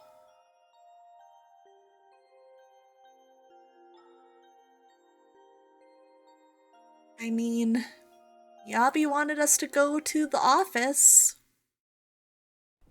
Suddenly you feel a tap on your shoulder. Pardon me, ma'am. I hope life's been kind to you lately. Huh? Who? It's you again! Ah, so you do remember us. That's a good sign. Perhaps you've taken a moment to reflect on our scriptures? I haven't, and once again, I'm not interested. Disappointing to hear. You know, many of the troubles you've been facing, they're not uncommon. In fact, they're expected when one strays too far from the path. The spirits, for example. Don't. I've heard this speech before, but I overcame it myself with my own strength. So no offense, but I think I can handle whatever else that comes my way. That's certainly one approach, but imagine how much lighter your burdens could be, if only you'd— No, thank you! I really hope that's the last time I see them. Maybe I should report this to the police?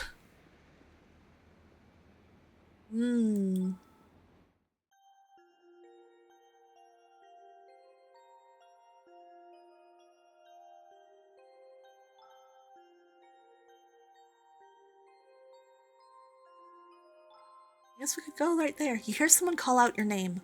Aqua, there you are! Footsteps close in fast. Before you can react, you feel the heat of someone's breath against your cheek. I've been looking everywhere for you! The others keep letting you slip through, but not me. Oh my, I don't like this. I don't blame them, though. They're not exactly persuasive. But you can't keep running from this. You have to listen. There's not much time left. Come with us. You'll see. You'll understand. I said no! Stay away from me! You try to push him away, but he only steps closer, his eyes dark and unyielding. You don't get it. They don't want us to tell you anything, but I know you want to know. It's tearing you apart, isn't it? That emptiness, that fear. I can take it away right now. All you have to do is follow me. Stranger reaches out to grab your arm, but stops himself, slightly hovering above your skin. One step is all it takes. No, I'm not going anywhere with you. You don't understand what's at stake, so just come with us. He'll guide you to salvation. I told you no! Stay back! This isn't just about you anymore. I have to do this for all our sakes. His hands shoot out, gripping your wrists. It's cold, firm, and desperate. Oh, this is scary. What the— Let go of me! Someone help! You scan your surroundings, but the people nearby avert their eyes, walking faster, pretending not to see. No! Don't do that!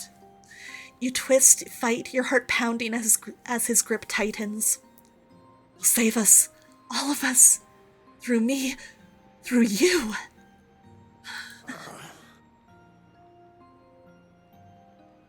It hurts! What's wrong with you? Let go! In his agony, his grip falters. You yank yourself free, stumbling back and running, leaving him behind, writhing, babbling in broken fragments. Okay, well, that didn't work. Where's Ryota? I just want to see him. Maybe at the station?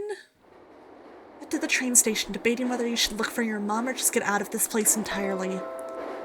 The announcement crackles overhead. We apologize for the delay, but we are currently dealing with an incident caused by a person on the tracks. You've heard it a handful of times since moving to the city, but it doesn't seem to affect you as much as it did the first time. Still, something about the announcement feels off, like it's not just another delay. You glance around, but the station is really quiet, save for the faint hum of fluorescent lights overhead. It's really late. I better head home before Mom gives me a mouthful. I want to find Ryota.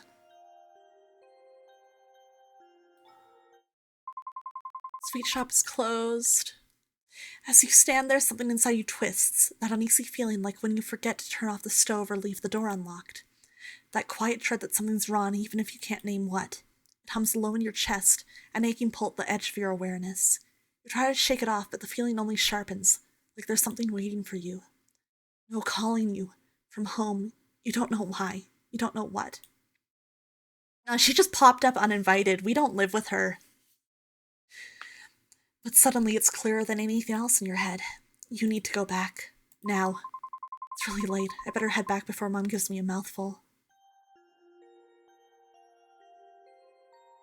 Oh god, I don't know. We probably can only visit one more place. You hear footsteps approaching from behind. No, leave me alone. Hello, ma'am. We meet again. You again. No matter how many people you send to me, I don't want to hear it, so listen to me for the last time. I don't want anything to do with your organization, so leave me alone! Yes, you made that perfectly clear, twice in fact. But this isn't about you, it's about your mother. My mother? She has finally embraced the full potential of our Lord, Hiroshi no Kami. She's transcended. She's become one with him. What are you talking about? Where is she? As I said, she has risen in ranks and she is one with the Lord now. We can help you too, just as we helped her. So come, follow us. We'll give you salvation. No! Just tell me where she is! She's with us, and judging by the look on your face, you're worried. She sent you a message, didn't she? What did it say? She said she's fine, but... And now you choose to play the loving daughter? How convenient. You ignored her for so long, and suddenly her absence means something to you? What do you know about our relationship? I do care about her. Things are just complex and our relationship is complicated. And don't you want to fix that? It's not too late. You can still have the mother you always longed for. It's all within your reach, as long as you join us. No, Your phone rings, slicing through the tension like a blade. I need to answer this. Hello? Aqua, you need to come back. Your mom just showed up and she's at the house looking for you. Ryota, I love you. My mom? Why didn't she call me? What happened to her? Wait, how do you know she's home? There's no time to explain over the phone. Just get home, quickly. We're already here waiting for you, so come back quick. I have to go. Please, just tell my mother to contact me directly. Wait, you don't have to go. Come back! Ryota? What's going on? Where's my mom? Aqua, good. You're here. She just left, but she wanted me to tell you something. Something important. I do trust Ryota, but this situation feels weird. You know what I mean? It feels weird. What do you mean? What did she say? She said she's giving up on you. What? Ryota, what are you talking about? You heard me. She's done with you. She said you're a lost cause. No, that's not. She told me to tell you this herself. You're free now. Free to ruin your life however you see fit. Ryota wouldn't. Unless, of course, you finally do the one thing she asked of you. Join the No! This isn't my boy. This is not my boy. This is not my boy. This isn't my boy.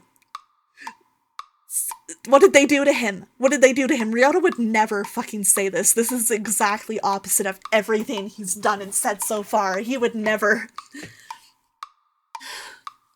Join the organization, Aqua. Embrace Hiroshi no Kami's teachings. It's the only path left for you. That's how you earn her forgiveness. Ryota, stop. This doesn't sound like you. Just let me... She won't speak to you. Not unless you accept him. Not unless you let him in. Please just listen to me. So what's this going to be? Are you going to keep disappointing her? Or will you finally stop being selfish and be the daughter she raised you to be? No. I don't know what's gotten into you, but I'm not going to stand here and let you talk to me like she does. If something's wrong, then tell me, because the Ryota I know, he wouldn't speak to me this way. Yeah, you say it, girl. You say it. The Ryota, you know? Don't make me laugh. You never know me. What?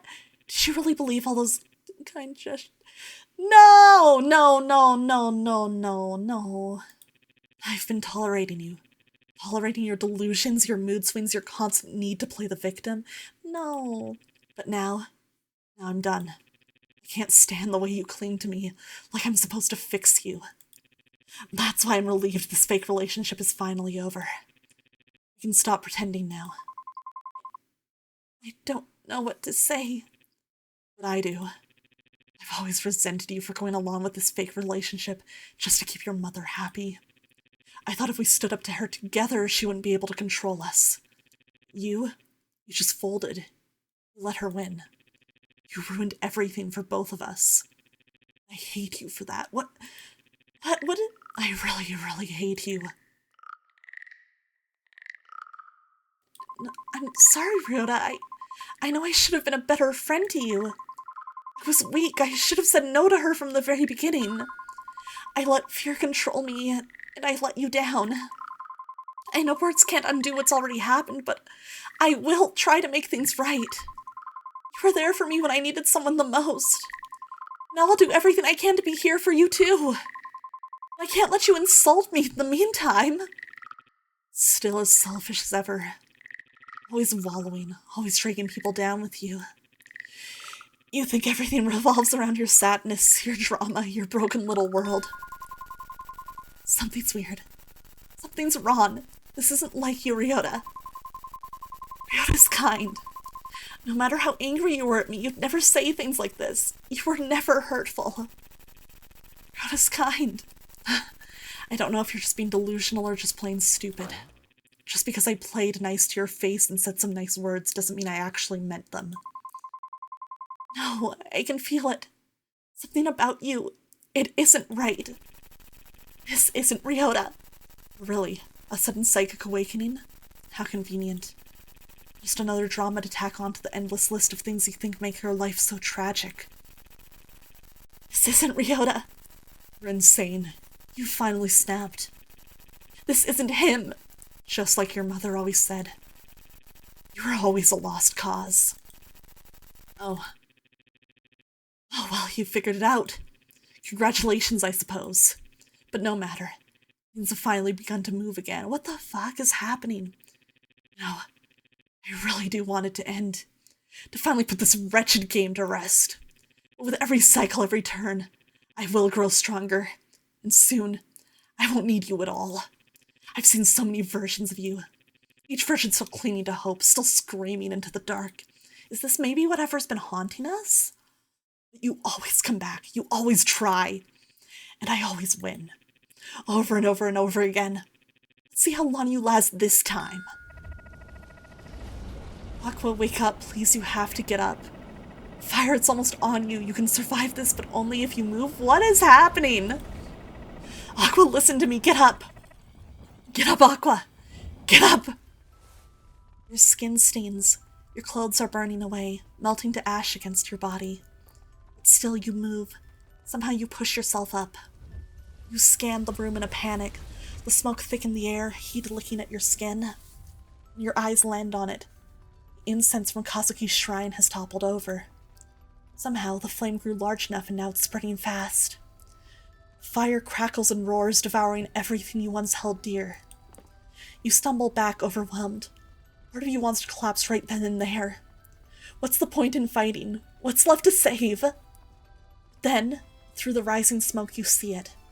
Kazuki's photo shattered on the floor, the glass fractured but his face still visible.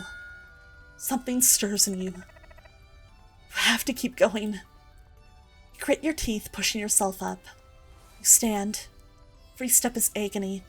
You're so close, your hand reaches toward the door handle. But then something grabs you. A hand, cold, strong. Fingers curl around your necks, yanking you back into the smoke. You're not going anywhere. You thrash, choke, claw at the air. You were so close, the door was right there. The smoke swarms your vision, curling into your lungs like poison. You almost made it. Almost. Something rips at your skin, dragging you back into the blaze. Is it the fire itself? The creature? You can't tell. Your thoughts are blurring, flickering like dying embers. And just as the darkness threatens to swallow you whole, you see it. A silhouette rushes through the smoke. Fast, desperate. Arms wrap around you, someone lifts you up. It's gotta be the real Ryota, right? Right? You can't see their face, but they're real. Warm, solid. And then you breathe a sigh of relief and finally let go. Creature. Aw, man, that's the end. No, I want more game. I want more game. That's crazy. You can't end it like that. I want more. When is this supposed to release?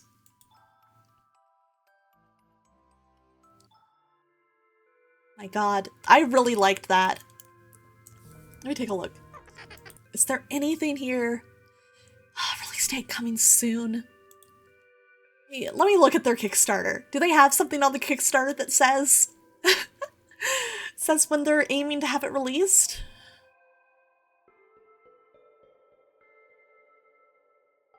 Let's see. I'm sorry, I'm literally scrolling through right now. Do they have a release date? Okay.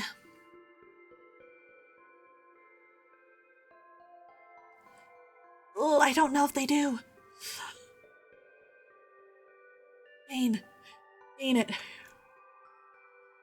Wait a second. Oh man. Oh man, that was so good. I liked that so much. That was a really good game and a really good demo. I'm super interested in this. I'm gonna link the store page on Steam again. If you guys want to play the demo yourself, obviously there's a lot of content here that I missed. Probably things could have gone pretty differently, I'm sure. So if you want to play it for yourself, check it out there, or yeah, throw it onto your wish list. You know, if you're interested in playing the full game. Because, oh man, that was crazy, but it was so good.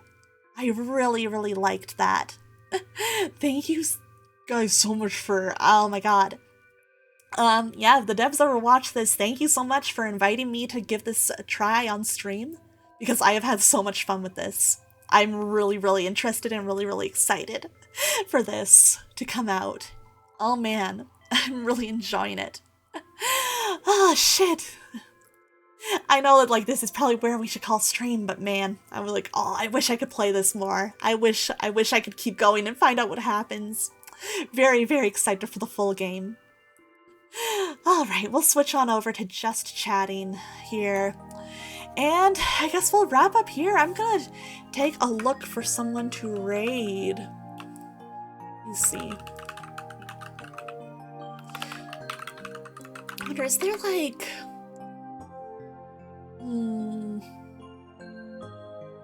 I just quickly check. Okay. Alright. Who to raid tonight? I have options. You know what? Actually, I see a friend is online and playing some games. We haven't been able to raid Sneck in a while, so we're gonna go raid Goodnight Sneck. So let's see. For a raid message, let's do... Hey, Robsington! I hope you're doing well. Thank you for the bits. Dropping in to say hi. Xenoblade 3 is awesome, by the way. Oh, thank you so much. That's so kind of you. I'm so glad you're enjoying Xenoblade 3. So am I. It's so good. It's so good. Oh my gosh. I'm really glad you're enjoying it. Great game. Great game.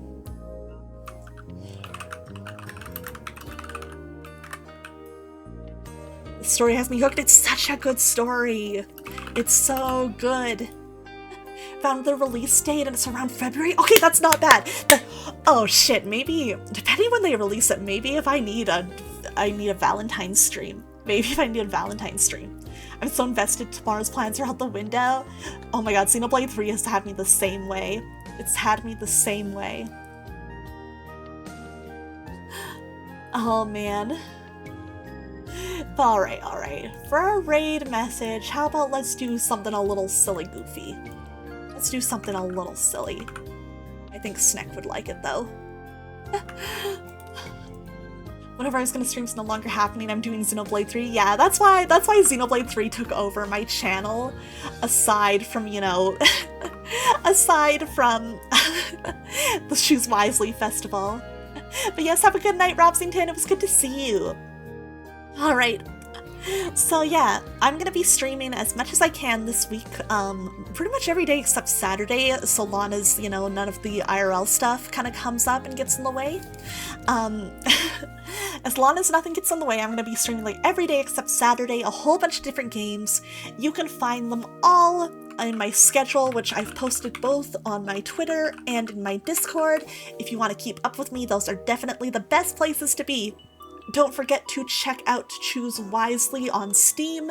The link is in the pinned chat message. If you're watching this VOD on YouTube, I'm going to make sure to put the links to both Choose Wisely and to Lovers Enigma on Steam in the description, or maybe pin a comment on this video. Once again, thank you everyone who came by and watched, and the devs for inviting me to play this game on stream. It's definitely been super, super fun. I am enjoying it very much. But alright, here is your raid message if you are a subscriber and you have emotes. If you are not a subscriber and you don't have emotes, channel emotes, no worries. I am putting together a version of the raid message for you guys as well. Here we go. There we go. We're gonna go raid Goodnight Snack, who's playing some Call of Duty Black Ops? Call of Duty. Where is my brain at, bro? Alright, yes, Goodnight Snack. We're gonna raid into them. They're a wonderful friend of mine. Go support them. Thank you guys so much for coming by, and I hope you all have a wonderful night. I should see you again tomorrow evening for another game. I believe next up I'm gonna be playing Psycho Sleuth. So I will see you guys for that tomorrow. Thank you, and have a good night.